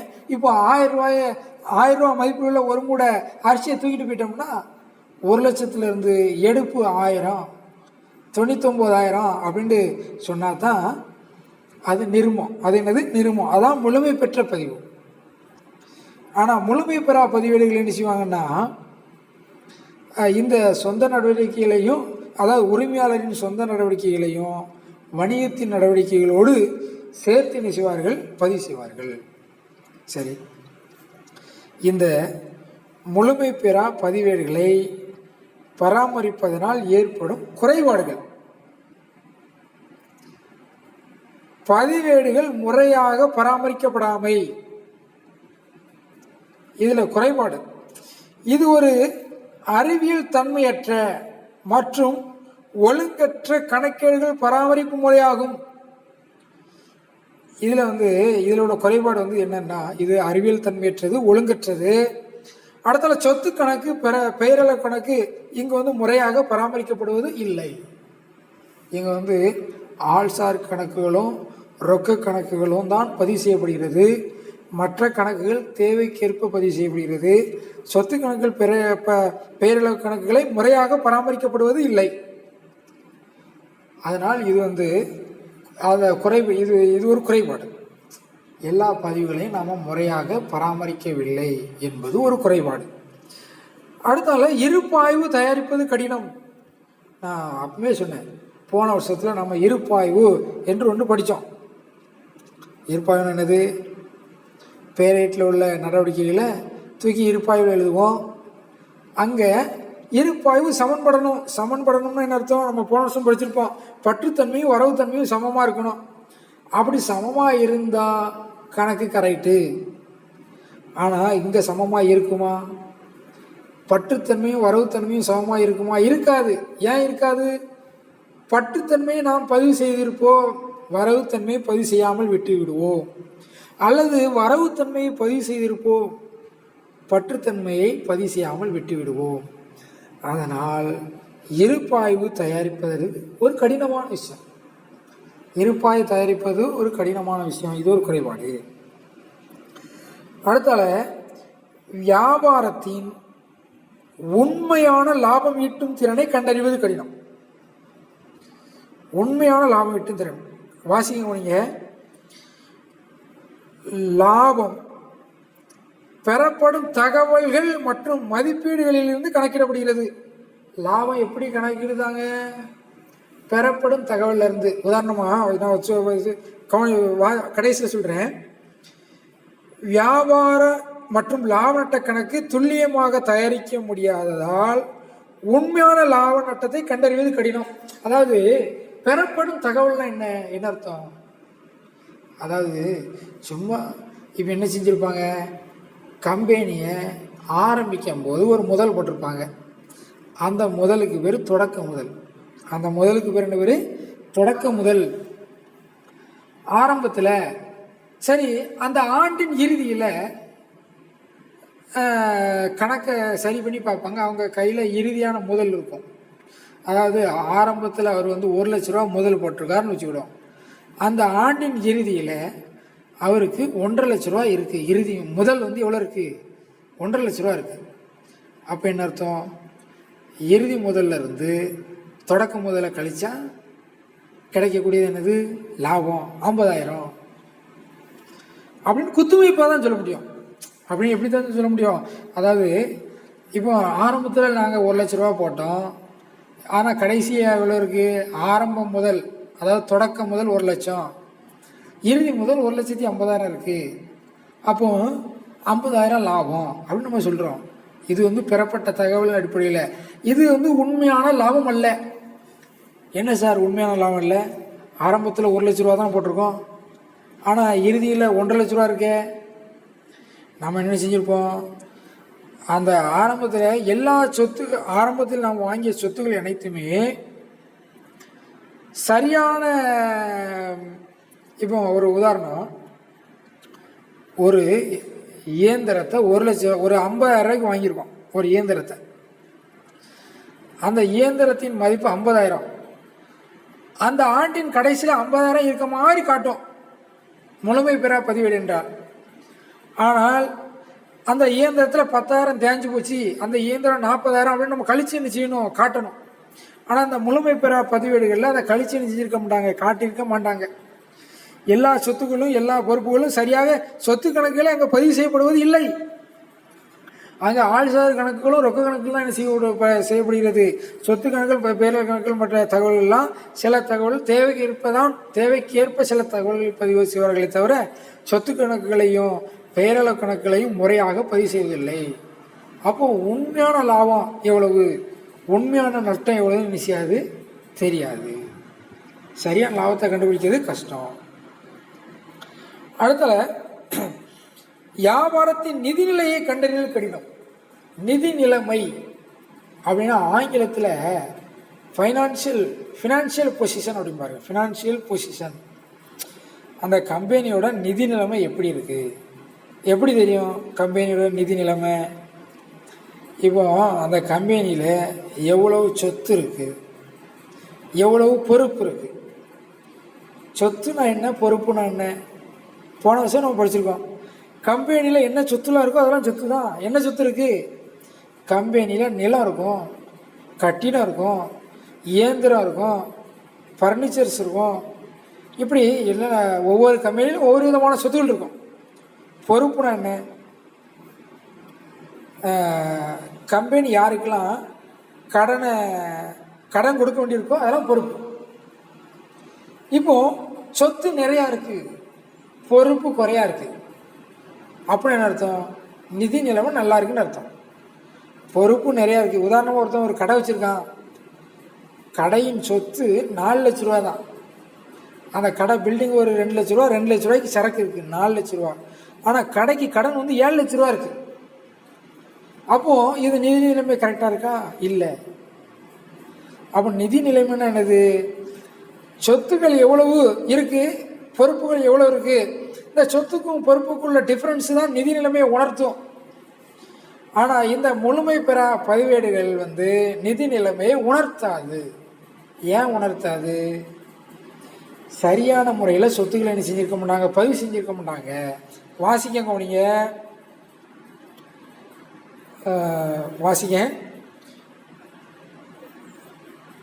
முழுமை பெறா பதிவேடுகளிலிருந்து சொத்துகள் மற்றும் பொறுப்புகள் மதிப்பீடுகள் மட்டுமே பெறப்படுகிறது. எனவே ஒரு குறிப்பிட்ட நாளின் உண்மையான மற்றும் நேர்மையான நிதிநிலைத்தன்மையை அல்லது நிதி நிலைமை அறிவது கடினமாக உள்ளது. அதாவது ஒரு இயந்திரம் இருக்குது அப்படின்னா அந்த இயந்திரத்தின் மதிப்பு 5 லட்சம் அப்படின்னு ஒரு சுமார் மதிப்பு தான் சொல்லுவோம். ஆனால் முறையாக என்ன செய்யணும், அந்த இயந்திரத்தை 5 லட்ச ரூபாய்க்கு வாங்கணும். அதுக்கு இப்போ வந்து ஒரு வருஷத்துக்கு 10,000 தேஞ்சு போச்சு, 3 வருஷம் 30,000 தேஞ்சு போச்சு. 5 லட்சத்துக்கு வாங்கினது இப்போ 4,70,000 தான் இயந்திரத்தின் மதிப்பு அப்படின்னு முறையாக என்ன செய்யணும், பதிவு செய்யணும். இப்படி சொத்துக்களையும் பொறுப்புகளையும் சரியாக பதிவு செய்யாமல் விடுவதனால் நிதிநிலையை கண்டறிவது கடினமாக என்ன செய்து இருக்கு. அடுத்தால தவறுகளும் மோசடிகளும் எளிதாக கண்டறிய முடியாது. தவறுகளும் மோசடிகளும் எளிதாக கண்டறிய முடியாது. ஏன் கண்டறிய முடியாது, ஒரு தகவலை பதிவு செஞ்சுருப்போம், ஒரு தகவலை பதிவு செய்யாமல் நினைவில் வச்சுருப்போம். அப்போ எங்கே தவறு விட்டோம் அப்படின்னு கண்டுபிடிக்க முடியுமா, கண்டுபிடிப்பது கஷ்டம். ஆனால் இரட்டை பதிவு முறையில், முழுமை பெற்ற பதிவு முறையில் அனைத்து தவறுகளையும் அனைத்து மோசடிகளையும் கண்டுபிடிக்க முடியும். அடுத்தல அரசு மற்றும் பிற அதிகாரிகளுக்கு ஏற்புடையதல்ல. இந்த முழுமை பெறா பதிவேடுகள் கணக்குகளை வச்சிருக்க நிறுவனங்களை அரசு என்ன செய்யாது, ஏற்றுக்கிடாது. அதாவது சரியான முறையில் இரட்டை பதிவு முறை அடிப்படையில் ஒவ்வொரு கணக்கிற்கும் ஒரு பற்றுத்தன்மையும் ஒரு வரவுத்தன்மையும் பதிவு செஞ்சு சரியாக குறிப்பேட்டில் எழுதி சரியாக பேரட்டில் எழுதி சரியாக இருப்பாய்வு தயாரித்து சரியாக இறுதி கணக்கு தயாரித்தால்தான் அந்த கணக்குகளை அரசாங்கத்தில் உள்ள வரி விதிக்கும் அதிகாரிகள் ஏற்றுக்கொள்வார்கள். ஒற்றை பதிவு முறையில் உள்ள, அதாவது முழுமை பெறா பதிவேடுகளை வரி விதிக்கும் அதிகாரிகள் ஏற்றுக்கொள்ள மாட்டார்கள். இப்போ அடுத்தால இந்த இரட்டை பதிவுமுறைக்கும் முழுமை பெறா பதிவுமுறைக்கும் உள்ள வேறுபாடுகளை பார்க்க போகிறோம். இந்த இரட்டை பதிவு முறை இன்னொன்று முழுமை பெறா பதிவேடு. இந்த முழுமை பெறா பதிவேடுகளை நாம் ஒற்றை பதிவுமுறை என்றும் சொல்லிக்கொள்ளலாம். இதை கூட இரட்டை பதிவுமுறைக்கும் ஒற்றை பதிவு முறைக்கும் உள்ள வேறுபாடு என்றும் சொல்லலாம். சரியா? அதில் முதல் அடிப்படை நடவடிக்கைகளை பதிவு செய்தல். நடவடிக்கை என்னது? நீங்கள் போன வருஷமே படிச்சிருப்பீங்க. தொழிலில் நிகழக்கூடிய ஒவ்வொரு நடவடிக்கையும் நிகழக்கூடிய ஒவ்வொரு செயலும் என்னதுதான்? நடவடிக்கை தான். வங்கியில் பணம் செலுத்தியது ஒரு நடவடிக்கை தான். இப்போ பாருங்க, நடவடிக்கைகளை எவ்வாறு பதிவு செய்ய வேண்டும்? இரட்டை பதிவுமுறையில் அனைத்து நடவடிக்கைகளின் பற்று மற்றும் வரவு ஆகிய இரு தன்மைகளும் பதிவு செய்யப்படும். இரட்டை பதிவுமுறை என்ன அர்த்தம்? நடவடிக்கையில் உள்ள இரண்டு தன்மைகளையும் பதிவு செய்து விடுவார்கள். பற்றுத்தன்மையும் பதிவு செய்வார்கள், வரவுத்தன்மையும் பதிவு செய்வார்கள். உதாரணமாக, வங்கியில் பணம் செலுத்தியது என்றால் வங்கி கணக்கு பற்று என்பதாக பற்று பக்கத்தில் 1000 எழுதி விடுவார்கள். ரொக்க கணக்கு வரவு, ரொக்க பத்தியில வரவு 1000 எழுதிடுவாங்க. ஒவ்வொரு நிகழ்வுக்கும் பற்றுத்தன்மையும் இருக்கும், வரவுத்தன்மையும் இருக்கும். எந்த முறையில்? இரட்டை பதிவு முறையில். அடுத்தது என்ன முறை இருக்கு? முழுமை பெறா முறை. அந்த முழுமை பெறா முறைக்கு என்ன பேரு? ஒற்றை பதிவு முறை. அதில் அனைத்து நடவடிக்கைகளின் பற்று மற்றும் வரவுத்தன்மைகள் முழுமையாக பதிவு செய்யப்படுவதில்லை. அங்கே அனைத்து நடவடிக்கைகளையும் பற்றும் வச்சுருக்க மாட்டாங்க, அனைத்து நடவடிக்கையிலும் வரவு வச்சுருக்க மாட்டாங்க. அதாவது ஒரு நடவடிக்கையை பற்று வச்சுருப்பாங்க, ஒரு நடவடிக்கையை வர வச்சுருப்பாங்க. பற்று வச்சா வர வச்சுருக்க மாட்டான், வர வச்சா பற்று வச்சுருக்க மாட்டான். சில நடவடிக்கைகளுக்கு என்ன செய்வாங்க? பற்று என்ன செய்வாங்க? வரவும் வைப்பாங்க. நடவடிக்கைகளின் ஒரு தன்மை மட்டும்தான் பதிவு செய்யப்படும். சில நடவடிக்கைகள் இரண்டு தன்மைகளும் என்ன செய்யலாம்? பதிவு செய்யலாம். எந்த முறையில்? முழுமை பெறா பதிவேடு, முழுமை பெறா பதிவேடுகள் முறையில். அடுத்தால பராமரிக்கப்படும் கணக்கின் வகைகள். இந்த இரட்டை பதிவு முறையில் ஆள்சார் கணக்கு, சொத்து கணக்கு, பெயரள கணக்கு, இந்த மூன்று தான் கணக்கில் விதியில் உள்ள. இந்த மூன்றும் கணக்கியலின் பொன்னான விதிகளில் வரக்கூடியவை. இந்த மூன்றுமே விதிகள் வந்துடும். ஆள்சார் கணக்கு, சொத்து கணக்கு, பெயரள கணக்கு, இந்த மூன்றுமே கணக்கியலின் பொன்னான விதிகள், கோல்டன் ரூல்ஸ், அதில் வந்துடும். இந்த இரட்டை பதிவு முறையில் இந்த மூன்று கணக்குகளையும் நாம் பதிவு செய்வோம். ஆனால் அந்த முழுமை பெறா பதிவேடுகளில் கணக்குகள் முழுமையற்றதாக இருப்பதால் அங்கே பொதுவாக ஆள்சார் கணக்கும் ரொக்க கணக்கும் தான் முழுமையாக பதிவு செய்வார்கள். ஆள்சார் கணக்கு, ரொக்க கணக்கு, அதாவது ஆள்சார் கணக்குகளையும் ரொக்கம் சார்ந்த நடவடிக்கைகளையும் தான் முழுமையாக என்ன செய்வார்கள்? பதிவு செய்வார்கள். சொத்து கணக்கு, பெயரள கணக்கு முழுமையாக பராமரிக்கப்படுவதில்லை. முழுமையாக பராமரிக்கப்படுவதில்லைன்னு என்ன அர்த்தம்? ஒரு பகுதியை பராமரிப்பாங்க, ஒரு பகுதியை பராமரிக்காமல் விட்டுருவாங்க. ஒருவேளை பற்றுத்தன்மையை பராமரிக்கலாம், வரவுத்தன்மையை பராமரிக்காமல் செஞ்சலாம், விட்டுறலாம். சரி, ரைட். அடுத்தால மூணாவது பாயிண்ட் என்னது? இருப்பாய்வு தயாரித்தல். கணக்குகளை சரியாக செஞ்சிருக்கோமா அப்படின்னு சோதித்து பார்க்க. சோதித்துன்னா அதை ஆய்வு செய்து எப்படி செஞ்சுருக்கோம், கரெக்டாக செஞ்சுருக்கோமா, கணக்குகளை சரியாக பதிவு செஞ்சுருக்கோமா அப்படின்னு ஆய்வு செய்ய இருப்பாய்வு தயாரிக்கலாம். இதில் இரட்டை பதிவு முறையில் இருப்புகளை ஆய்வு செய்ய, இருப்புகளை சோதிக்க இருப்பாய்வு தயாரிக்கலாம். ஆனால் முழுமை பெறா பதிவேடுகளில் இருப்பாய்வு தயாரிப்பது கடினம். கடினம்னா என்ன அர்த்தம்? இருப்பாய்வு தயாரிக்கலாம், கொஞ்சம் கஷ்டம். ஏன்னா அதாவது நம்பத்தகுந்த முறை இல்லை என்பதால் அவற்றை துல்லியமாக தயாரிப்பது சற்று கடினம்தான். அடுத்தால இரட்டை பதிவு முறையில் சரியான லாப நட்டத்தை கணக்கிட முடியும்.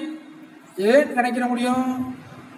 அங்கே நாம் இரட்டை பதிவு முறையில் குறிப்பேட்டில் பதிவு செஞ்சுருவோம், பேரேட்டில் பதிவு செஞ்சுருவோம், பேரேட்டில் எடுத்து எழுதிடுவோம், இருப்பாயில் பதிவு செஞ்சுருவோம், இறுதி கணக்கில் தயாரிச்சிருவோம். எல்லாமே பற்றுத்தன்மையோடும் வரவுத்தன்மையோடும் பதிவு செய்யப்படும். அதனால் சரியான லாப நட்டத்தை கண்டறிய முடியும். இந்த முழுமை பெறா பதிவேடுகளில் தகவல்கள் முழுமையான தகவல்களாக இல்லாததால் துல்லியமாக தயாரிக்க முடியாது. அதாவது லாபம் எவ்வளவு நட்டம் எவ்வளவு என்பதை கண்டறியலாம், ஆனாலும் துல்லியமாக கண்டறிய முடியாது. அடுத்த நிதி நிலைமை. நிதி நிலைமைன்னு நான் ஏற்கனவே உங்கள்கிட்ட சொல்லிட்டேன். நிதி நிலைமைன்னு என்னது?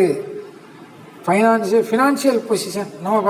நம்ம பாஷையில் ஃபைனான்ஷியல் பொசிஷன் அடிப்பாங்க. ஃபினான்ஷியல் பொசிஷன், எவ்வளோ சொத்து இருக்குது, எவ்வளவு பொறுப்பு இருக்குது.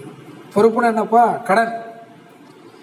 எவ்வளோ சொத்து இருக்குது, எவ்வளவு கடன் இருக்குது அப்படின்ட்டு, அப்படி சொத்து இருக்குது, எவ்வளோ சொத்து இருக்குது, எவ்வளோ பொறுப்பு இருக்குது எப்படி கண்டுபிடிப்போம்?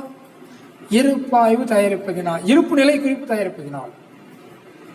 இருப்பு நிலை குறிப்பு எந்த கணக்கில் இருக்குது? இறுதி கணக்கில் ஒரு பகுதி தான் இருப்பு நிலை குறிப்பு. இறுதி கணக்கில் ஒரு கடைசி பகுதி தான் எனக்கு இருப்பு நிலை குறிப்பு. இந்த இருப்பு நிலை குறிப்பு தயாரிப்பதினால் இரட்டை பதிவு முறையில் சரியான நிதி நிலைமையை கண்டறிய முடியும். அடுத்தால இந்த முழுமை பெறா பதிவேடுகளில் சொத்துகள் மற்றும் பொறுப்புகள் வெறும் மதிப்பீடுகள் மற்றும் முழுமையற்றதாக இருப்பதால் இருப்பு நிலை குறிப்பு துல்லியமாக தயாரிக்க முடியாது. இருப்பு நிலை குறிப்பு எப்படி தயாரிக்க முடியாது? தயாரிக்கலாம், துல்லியமாக என்ன செய்ய முடியாது? தயாரிக்க முடியாது. அதனால் துல்லியமான நிதி நிலைமையை அறிந்து கொள்வது கடினம், அறிந்து கொள்ள முடியாது. அடுத்தால பொருந்தும் தன்மை. பொருந்தும் தன்மை என்னது? இரட்டை பதிவு முறையை எந்த நிறுவனங்களுக்கெல்லாம் பொருந்தும்? இரட்டை பதிவு முறை. இரட்டை பதிவு முறை எல்லா நிறுவனங்களுக்கும் பொருந்தும். அது அரசு அங்கீகாரம் உள்ள நிறுவனங்களுக்கும், அரசு அங்கீகாரம் இல்லாத நிறுவனங்களுக்கும், சிறிய கடைகளுக்கும், எல்லா நிறுவனங்களுக்கும், அனைத்து அமைப்புகளுக்கும் பொருந்தக்கூடிய முறை தான் இரட்டை பதிவு முறை. முழுமை பெறா பதிவேடுனானது சிறிய அளவிலான வணிகம், அதாவது தனியார் வணிகம், சோல் ட்ரேடர் ஆங்கிலத்தில். தனியார் வணிகம்னானது ஒரே ஒருத்தன் ஒரு கடையை வச்சுருப்பான், ஒரு பெட்டி கடை வச்சுருப்பான், அல்லது ஏதோ ஒரு கடை, ஏதோ ஒரு சின்ன கடை வச்சுருப்பான், ஜவுளி கடை, சின்ன சின்ன கடைகள் வச்சுருப்பான். சிறு நிறுவனங்கள், சிறிய அளவிலான நிறுவனங்கள், அல்லது 4 பேர் சேர்ந்து ஒரு ஒர்க் ஷாப் வச்சுருப்பான். இப்படி சிறு நிறுவனங்களுக்கு ஏற்ற கணக்கு தான் முழுமை பெறா பதிவேடுகள். அதாவது திரும்ப சொல்கிறேன், அனைத்து நிறுவனங்களுக்கும் பொருந்தக்கூடிய முறை இரட்டை பதிவு முறை.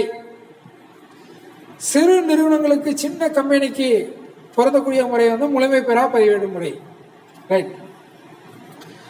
நம்பகத்தகுந்தது, நம்பகத்தன்மை.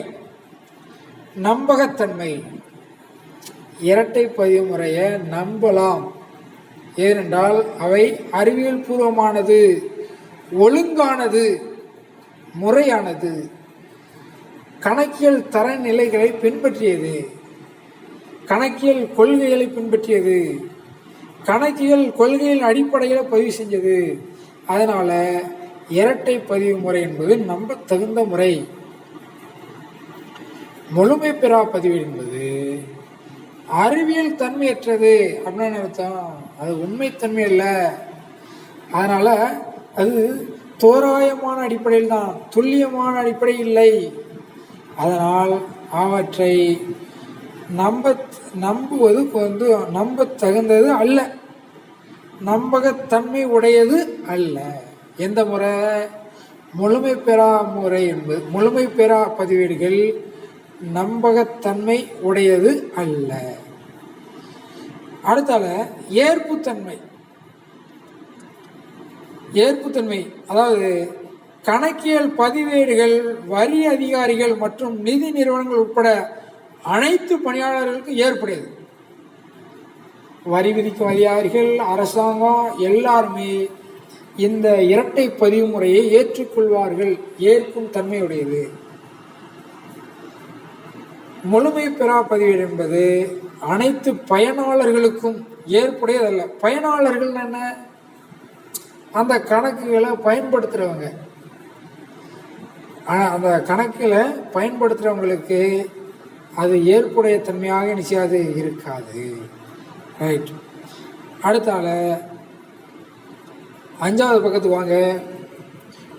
முழுமை பெறா பதிவேடுகளில் இருந்து கணக்குகள். சரிப்பா, அதாவது இந்த முழுமை பெறா பதிவேடுகளிலிருந்து எவ்வாறு கணக்குகளை செய்யலாம், முழுமை பெறா பதிவேடிலிருந்து எவ்வாறு கணக்குகளை செய்யலாம் வாசிக்க கவனிங்க. முழுமை பெறா பதிவேடுகளை பராமரித்து வரும் நிறுவனங்களுக்கும் லாபம் அல்லது நட்டம் மற்றும் நிதி நிலையை கண்டறிவது அவசியமானதாகும். அதாவது கணக்குகளை முறையாக பராமரிக்கல தான் உண்மைதான். ஆனாலும் அவங்களும் நினைப்பாங்க, என்ன நினைப்பாங்க, நம்ம லாபம் அடைந்திருக்கோமா அல்லது நட்டம் அடைந்திருக்கிறோமா என்பதை அறிந்து கொள்வார்கள். அதனால் அவங்களுக்கும் லாபம் எவ்வளவு நட்டம் எவ்வளோ என்பதை அறிந்து கொள்ள வேண்டிய ஆசை இருக்கும். அதனால் அந்த முழுமை பெற பதிவேடுகளை வச்சு எவ்வாறு கணக்குகளை தயாரிக்கலாம், அதான் இந்த பாடம். இவ்வளோ நேரம் இந்த பாடத்தை பார்க்க வேண்டிய கருத்தை இன்னும் தான் இருக்குது. கணக்குகளை அவங்க முறையாக பதிவு செஞ்சுருக்க மாட்டாங்க. ஏதோ ஒரு பலசர கடையோ ஏதோ ஒன்று வச்சுருப்பாங்க. இருந்தாலும் எவ்வளோ லாபம் வந்திருக்கு அல்லது லாபம் வந்திருக்கா நட்டம் வந்திருக்கா அப்படின்னு அவங்க என்ன செய்வாங்க, கண்டறிய வேண்டும். கண்டறிவது அவசியமானதாகும். சரியா? அடுத்தால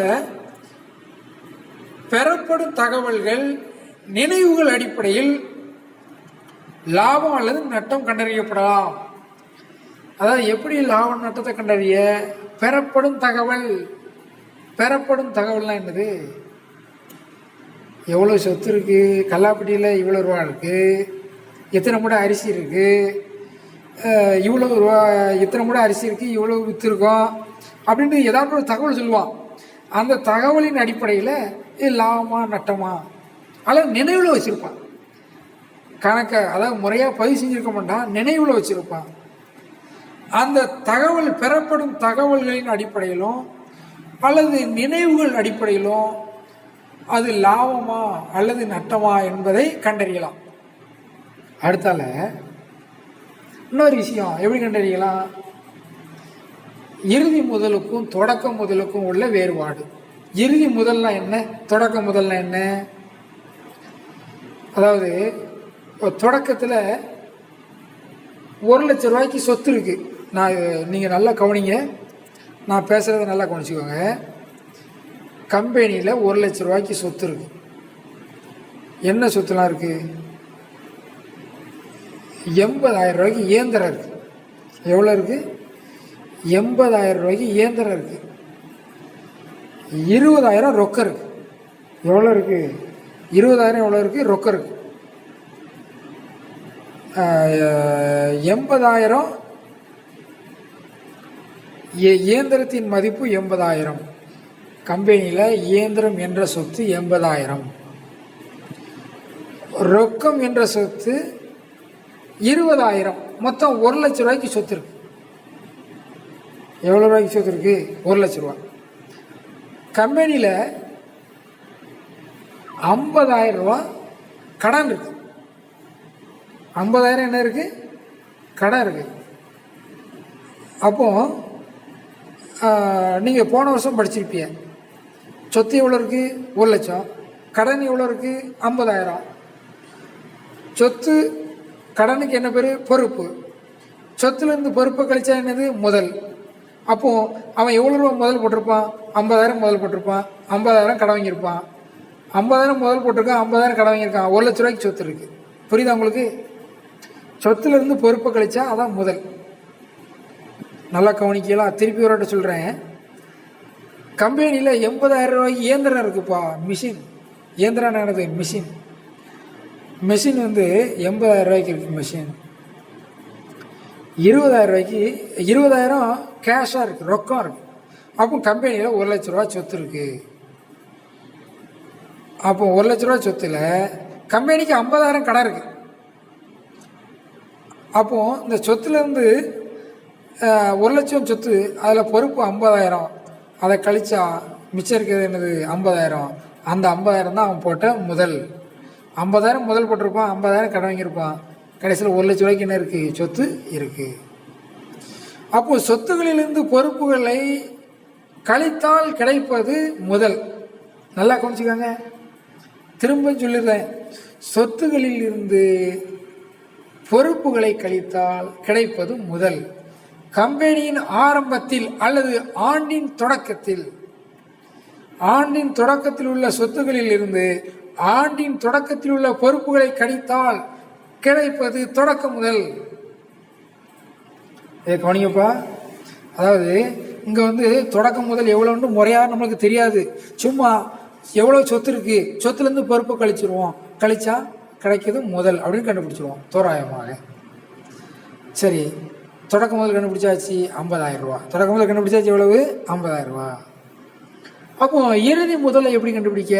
ஆண்டின் இறுதியில் எவ்வளோ சொத்து இருக்கு, ஆண்டின் இறுதியில் எவ்வளவு பொறுப்பு இருக்கு, சொத்துலேருந்து பொறுப்பை கழிச்சிடணும். ஆண்டின் சொல்லட்டுமா? ஆண்டின் இறுதியில் 70,000 ரூபாய்க்கு இயந்திரம் இருக்கு. எவ்வளோ இருக்கு? 70,000 ரூபாய்க்கு இயந்திரம் இருக்கு. 30,000 கேஷ் இருக்கு. 70,000 ரூபாய்க்கு இயந்திரம் இருக்கு, 30,000 ரூபாய்க்கு என்ன இருக்கு? கேஷ். அப்போ 70 30 எவ்வளவு? 1 லட்சம். 1 லட்சத்தில் ஒரு 70,000 கடன் இருக்கு. எவ்வளோ இருக்கு? 70,000 என்னது இருக்கு? கடன் இருக்கு. அப்போ 1 லட்சம் சொத்து இருக்கு. எவ்வளவு? நான் திரும்ப சொல்றேன். 70,000 ரூபாய்க்கு இயந்திரம் இருக்கு, 10,000 ரூபாய்க்கு கேஷ் இருக்கு. அப்போ 70,000 இயந்திரம் வந்து ஒரு சொத்து 70,000, கேஷ் வந்து ஒரு 10,000, அப்போ 80,000. அப்போ வந்து என்னது? 80,000 சொத்து இருக்கு. 70,000 இயந்திரம், 10,000 ரொக்கம், அப்போ 80,000 சொத்து இருக்கு. அதில் கடன் வந்து 20,000 கடன் இருக்கும் வச்சுக்கிடும். சரி, 30,000 கடன் இருக்குன்னு வச்சுக்கிடும். அப்போ சொத்து 80,000. சொத்து எவ்வளவு? 80,000. கடன் எவ்வளவு? எவ்வளோ வச்சுக்கலாம் கடன்? சொத்து 80,000, கடன் வந்து ஒரு 30,000 வச்சுக்கிடுமா? அப்போ சரி, சொத்து கடன் வேணால் ஒரு 40,000 வச்சுக்கிடுமே. சொத்து 80,000 இருக்குது, கடன் எவ்வளோ இருக்குது? 40,000 இருக்குது. அப்போ முதல் எவ்வளோ இருக்கும்? 80லேருந்து 40 கழிச்சா 40,000 முதல். அப்போ தொடக்க முதல் எவ்வளோ இருந்துச்சு? 50,000 இருந்துச்சு. இறுதி முதல் எவ்வளோ இருக்குது? 40,000 தான் இருக்குது. அப்போ 10,000 நட்டம். அப்போ என்னது? 10,000 நட்டம். மீண்டும் சொல்லிக்கிறேன், முதல்ல தொடக்க முதல்ல கண்டுபிடிக்கணும். அடுத்தால என்ன செய்யணும்? இறுதி முதல்ல கண்டுபிடிக்கணும். இறுதி முதல் நிறையா இருந்துச்சுன்னா லாபம், தொடக்க முதல் நிறையா இருக்குது, இறுதி முதல் குறையா இருக்குன்னா என்னது? நட்டம். சரி, ரைட், ஓகே. அடுத்த பாயிண்ட். அப்போ தொடக்க நிலை அதாவது தொடக்க முதலை கண்டறிய தொடக்க நிலை அறிக்கை அப்படின்னு ஒன்று தயாரிக்கணும். என்ன தயாரிக்கணும்? தொடக்க முதலை கண்டறிய தொடக்க நிலை அறிக்கை அப்படின்னு ஒன்று தயாரிக்கணும். இறுதி முதலை கண்டறிய இறுதி நிலை அறிக்கை தயாரிக்கணும். அதனால தொடக்க முதலையும் இறுதி முதலையும் செய்யலாம், கண்டறியலாம். தொடக்க முதலுக்கும் இறுதி முதலுக்கும் உள்ள வேறுபாடு எனது லாபமா அல்லது நட்டமா என்பதை அறிந்து கொள்ளலாம். அடுத்தால நிலை அறிக்கை வாயிலாக லாபம் அல்லது நட்டம் கணக்கிடுதல். ஏன்னா எப்படி நிலை அறிக்கை அப்படின்னு ஒன்று தயாரிக்கணும். இந்த நிலை அறிக்கையை தயாரிப்பதன் மூலமாக லாபம் எவ்வளவு, நட்டம் எவ்வளவு என்பதை கண்டறிய முடியும். எப்படி கண்டறியலாம்? இறுதி முதலை நம்ம வச்சுக்கணும். இறுதி முதலுக்கும் தொடக்க முதலுக்கும் உள்ள வேறுபாடு லாபம் அல்லது நட்டமா இருக்கும். அதாவது இறுதி முதல் அதிகமா இருக்கு, தொடக்க முதல் குறைவா இருக்கு. இறுதி முதல் அதிகமா இருக்கு, தொடக்க முதல் தொடக்கத்துல 50,000 போட்டிருக்கோம், இறுதியில 1,00,000 இருக்கு. அப்போ 50,000 லாபம். தொடக்கத்துல 50,000 போட்டோம், இறுதியில 25,000 தான் இருக்கு. அப்போ 25,000 என்னது? நட்டம். அப்போ அந்த தொடக்க முதலுக்கும் இறுதி முதலுக்கும் உள்ள வேறுபாடே லாபமா அல்லது நட்டமா என்று எடுத்துக்கொள்ளலாம். சரியா? அடுத்தால, வியாபாரத்தின் முதலில் இருந்து ஏதேனும் பணம் எடுத்திருந்தாலோ அல்லது கூடுதல் முதல் கொண்டு வந்திருந்தாலோ தேவையான சரிகட்டுதல் செய்யணும். சில நேரங்களில் நாம் முதல்ல கொண்டு வந்திருப்போம், திடீர்னு அதில் 10,000 எடுத்துகிட்டு போயிடுவோம். அதாவது 1,00,000 ரூபா முதல் கொண்டு வந்திருப்போம். எவ்வளோ ரூபா? 1,00,000 ரூபா. 1,00,000 ரூபா முதல் கொண்டு வந்துட்டு 10,000 எடுத்துகிட்டு போயிடுவோம். 10,000 என்ன செஞ்சிருவோம்? எடுத்துகிட்டு போயிடுவோம். அப்படி எடுத்துகிட்டு போனால் அதுக்கு பேர் எடுப்பு. அப்படி எடுத்துகிட்டு போனால் அதுக்கு பேர் என்னது? எடுப்பு.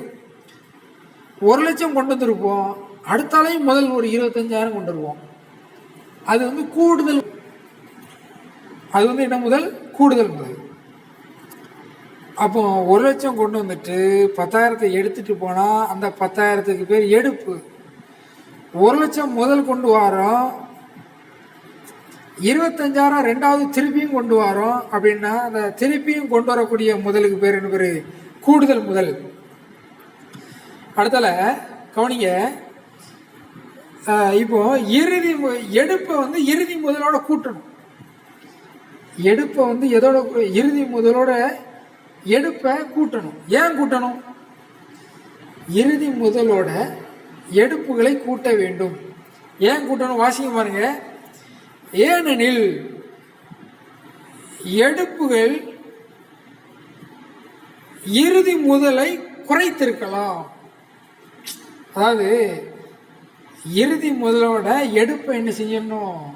கூட்டிடணும். ஏன் கூட்டுறோம்? அதாவது எடுப்புகள் இறுதி முதலை குறைத்திருக்கலாம். கவனிப்பா. அதாவது இப்போ ஒருத்தன் 1,00,000 ரூபா முதல் போட்டிருக்கான்னு வச்சுக்கோமே, அந்த தொழிலில் எதுவுமே நிகழவில்லை, சும்மா ஒரு கற்பனை. அந்த தொழிலில் எதுவுமே நிகழ, லாபம் நிகழலாம், நட்டம் நிகழல, எதுவுமே நிகழாமல் சும்மா இருக்குன்னு வச்சுக்கோங்க. சும்மா ஒரு கற்பனைக்கு சொல்கிறேன். 1,00,000 ரூபா கொண்டு வந்திருக்கான், அதில் அவன் 10,000 எடுத்துட்டான்னு வச்சுக்கிடும். அப்போ இறுதி முதல்ல எவ்வளோ இருக்கும்? 80,000 தான் இருக்கும். அப்படிதானே?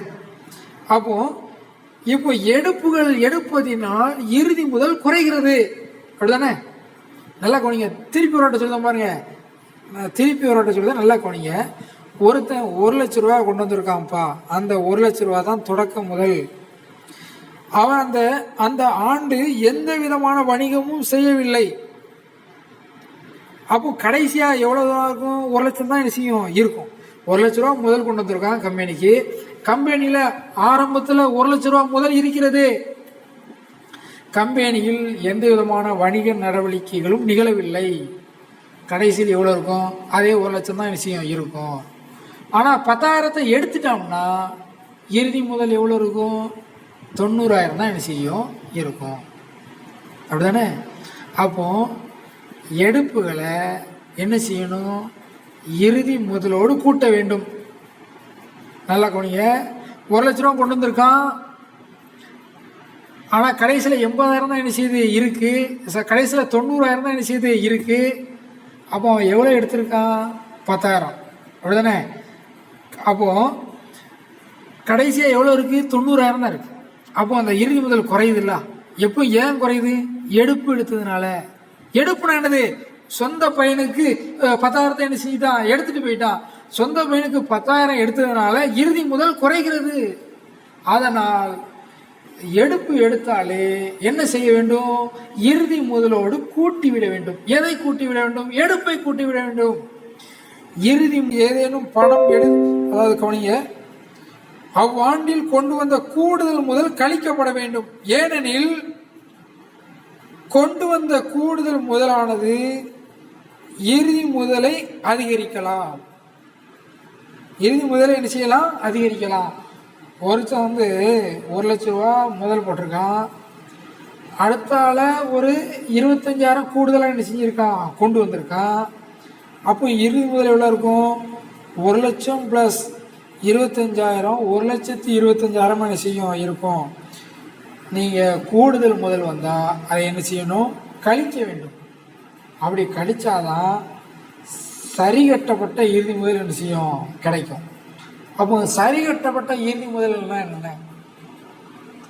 சரி கட்டப்பட்ட இறுதி முதல் என்றால் இறுதி முதலோடு எடுப்புகள் எடுத்திருந்தால் கூட்ட வேண்டும், கூடுதல் முதல் கொண்டு வந்திருந்தால் கழிக்க வேண்டும். கூடுதல் முதலை கழித்தால் கிடைப்பது சரி கட்டப்பட்ட இறுதி முதல். நன்றாக கவனித்துக் கொள்ளுங்கள். திரும்பவும் சொல்கிறேன், இறுதி முதலோடு எடுப்புகளை கூட்டி கூடுதல் முதலை கழித்தால் கிடைப்பது சரி கட்டப்பட்ட இறுதி முதல். இப்போ நான் சொல்கிறேன் கவனிங்க, ஒருத்தன் 1,00,000 ரூபா கொண்டு வந்திருக்கான், அடுத்தால 10,000 என்ன செஞ்சிட்டான்? எடுத்துட்டான். அப்படின்னா அந்த 10,000 என்ன செய்யணும்? இறுதி முதலிலிருந்து கூட்ட வேண்டும். அப்போ 1,00,000 இருந்து 10,000 எடுத்தால் எவ்வளோ இருக்கும்? 90,000 தான் என்ன செய்யும்? இருக்கும். அந்த 90,000 10,000 என்ன செய்யணும்? கூட்டணும். இறுதி முதலோடு எடுப்பு என்ன செய்யணும்? கூட்டணும். அடுத்தால கூடுதல் முதல் என்ன செய்யணும்? இறுதி முதலுடன் தொடக்க முதலை கழித்தால் கிடைப்பது எனது லாபம். சரியா? சரி, இப்போ நம்ம ஒரு கணக்கில் போகலாம்.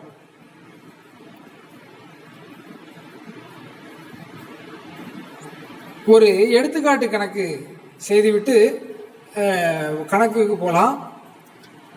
என்ன செய்யணும்? அதில் எடுப்புகளை கூட்டினா ஒரு அமௌண்ட் வரும். அந்த அமௌண்ட்ல இருந்து அந்த ஆண்டில் கொண்டு வந்த கூடுதல் முதல்ல கழிக்கணும். கழித்தால் கிடைப்பது சரி கட்டப்பட்ட இறுதி முதல். அந்த இறுதி முதலிலிருந்து தொடக்க முதலை கழித்தால் கிடைப்பது லாபம். சில நேரங்களில், அதாவது நான் அந்த கணக்கு வரும்போது சொல்லுறேன், அந்த பயிற்சி கணக்கு வரும்போது சொல்லுகிறேன், லாபம் வரும், சில நேரங்களில் நட்டம் வரும். இந்த பயிற்சி கணக்கை சொல்லும்போது நான் உனக்கு சொல்லி கொடுத்துருந்தேன். முதல்ல எடுத்துக்காட்டு கணக்கு பார்ப்போம். 6ஆம் பக்கத்தில் ஆண்டு தொடக்கத்தில் உள்ள முதல் எவ்வளவு? 2,00,000. ஆண்டின் இறுதியில் உள்ள முதல் எவ்வளவு? 3,50,000. அந்த ஆண்டில் கொண்டு வந்த கூடுதல் முதல் எவ்வளவு? 70,000. எடுப்புகள் எவ்வளவு? 40,000. நான் உங்களுக்கு சொல்லியிருக்கேன், முதல்ல என்ன செய்யணும்? இறுதி முதல்ல எழுதணும். நம்பர் 7 பாருங்க, எடுத்துக்காட்டில் மேலே இருக்கு தீர்வு அப்படின்ட்டு. அந்த ஆண்டின் இறுதி முதல் எவ்வளவு? 3,50,000. பக்கம் நம்பர் 6 பாருங்க, கொஸ்டின்ல இறுதியில் முதல் எவ்வளவு போட்டிருக்கு? 3,50,000. அதை என்ன செஞ்சாச்சு? எழுதியாச்சு. 3,50,000.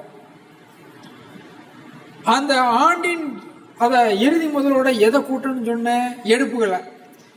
6ஆம் பக்கத்தில் பாருங்க, 6ஆம் பக்கத்தில் கடைசியா எடுத்துக்காட்டு கணக்கில் கடைசியா இருக்கு.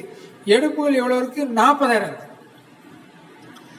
அந்த 40,000 கூட்டியாச்சுன்னா எவ்வளவு?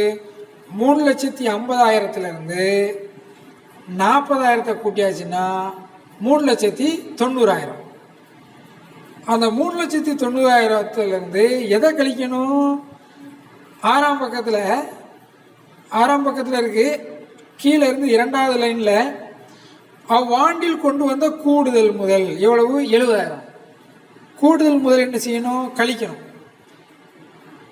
அப்போ 3ல் அந்த ஆன்சர் பாருங்க, 7ஆம் பக்கத்தில் மேலே ஆன்சரை பாருங்க.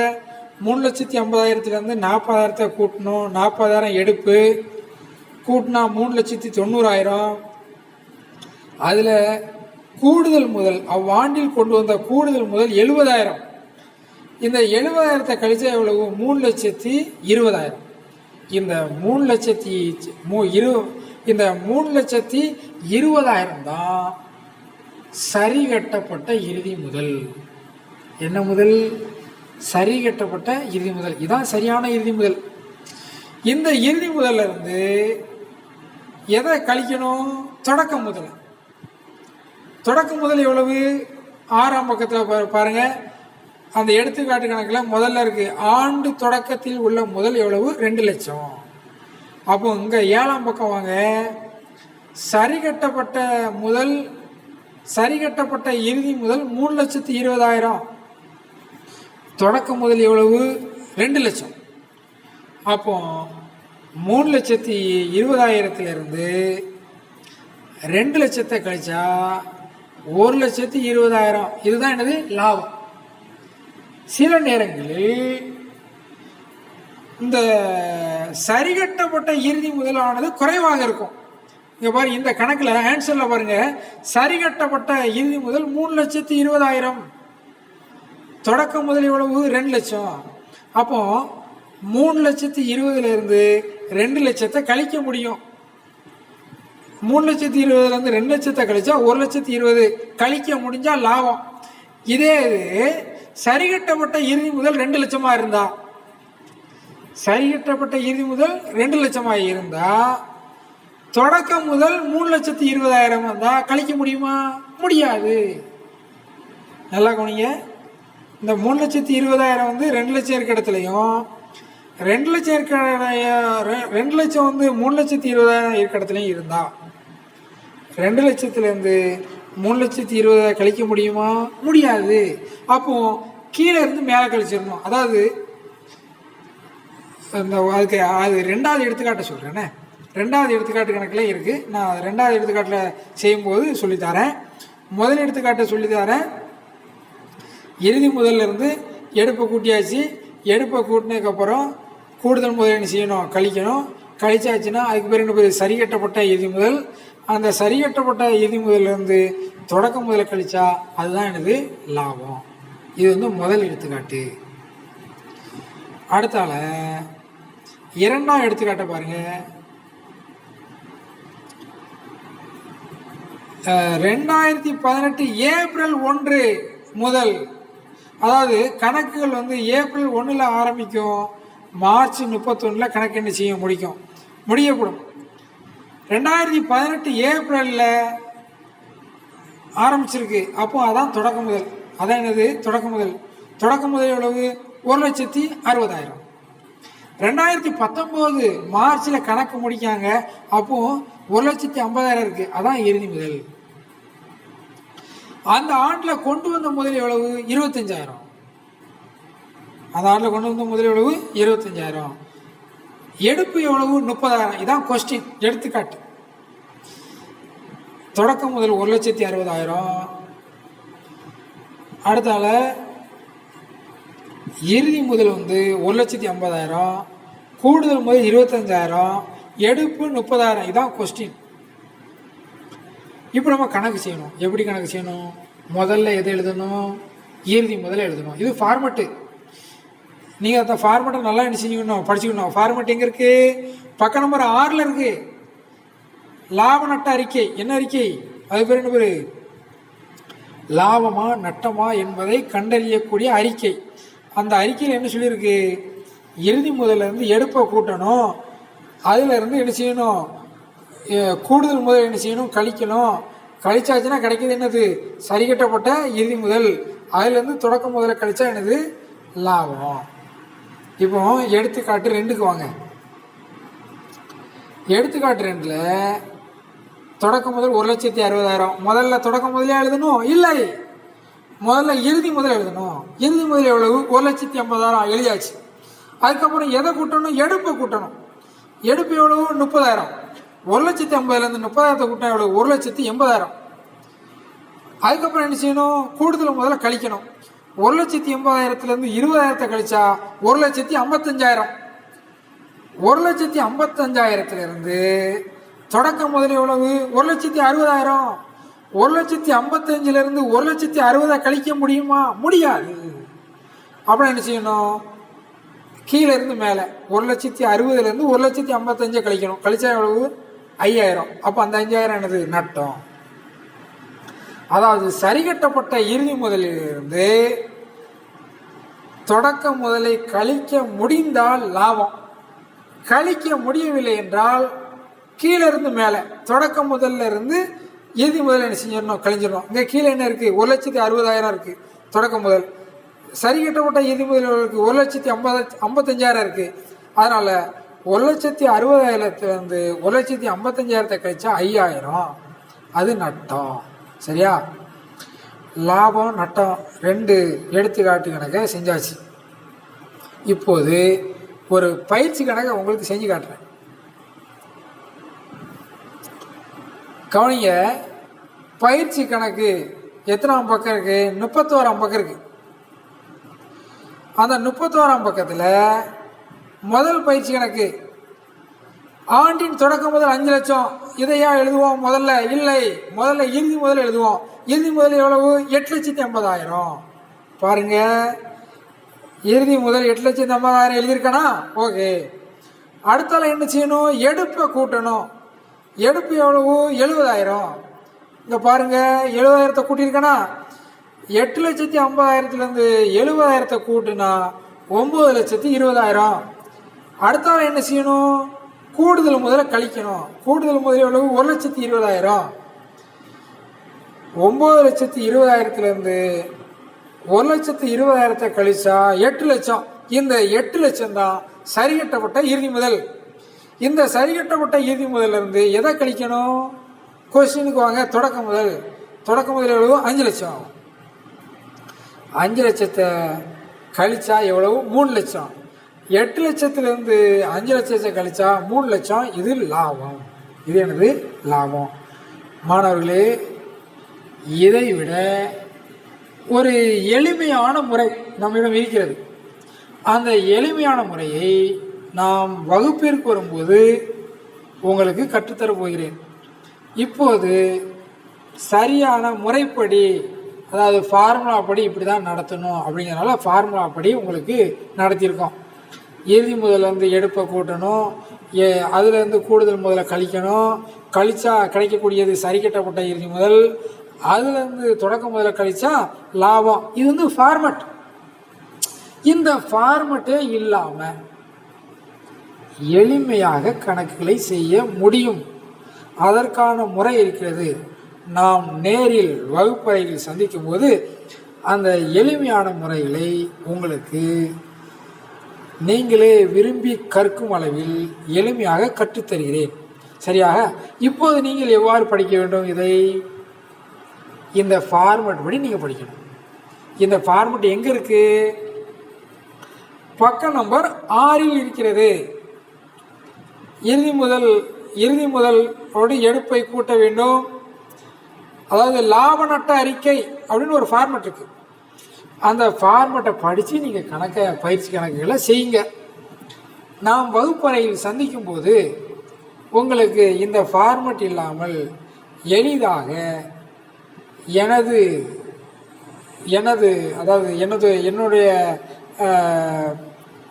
என்னுடைய மெத்தட் படி, நான் ஒரு மெத்தட் வச்சுருக்கேன். அந்த மெத்தட் படி உங்களுக்கு எளிமையாக வகுப்பறையில் கற்றுத்தருவேன். அப்போது நீங்கள் இந்த ஃபார்மட்டை படிக்க வேண்டிய அவசியம் கூட என்ன செய்யாது, இருக்காது. தற்போது நீங்கள் வீட்டிலிருந்து இந்த ஃபார்மட்டை படியுங்கள். இந்த ஃபார்மட் படி தான் கணக்கு என்ன செய்யணும், செய்ய வேண்டும். அடுத்தால நான் லாபம் வர்றதுக்கு ஒரு கணக்கு செஞ்சாச்சு. அடுத்தால நட்டம் வர்றதுக்கு அதுக்கு ஒரு கணக்கு செஞ்சுருக்கேன். அது எந்த கணக்கு? பயிற்சி கணக்கு 2. பயிற்சி கணக்கு 2. அதில் முதல்ல நம்ம எதை எடுக்கணும்? இறுதி முதல் எடுக்கணும்.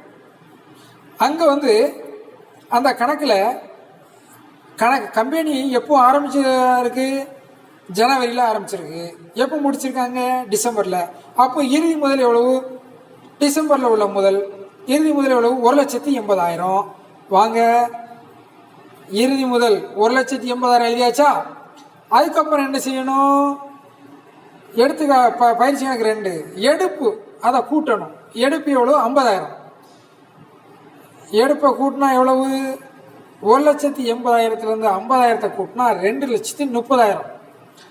அடுத்தால என்ன செய்யணும்? கூடுதல் முதல்ல என்ன செய்யணும்? கழிக்கணும். கூடுதல் முதல் எவ்வளவு? 40,000.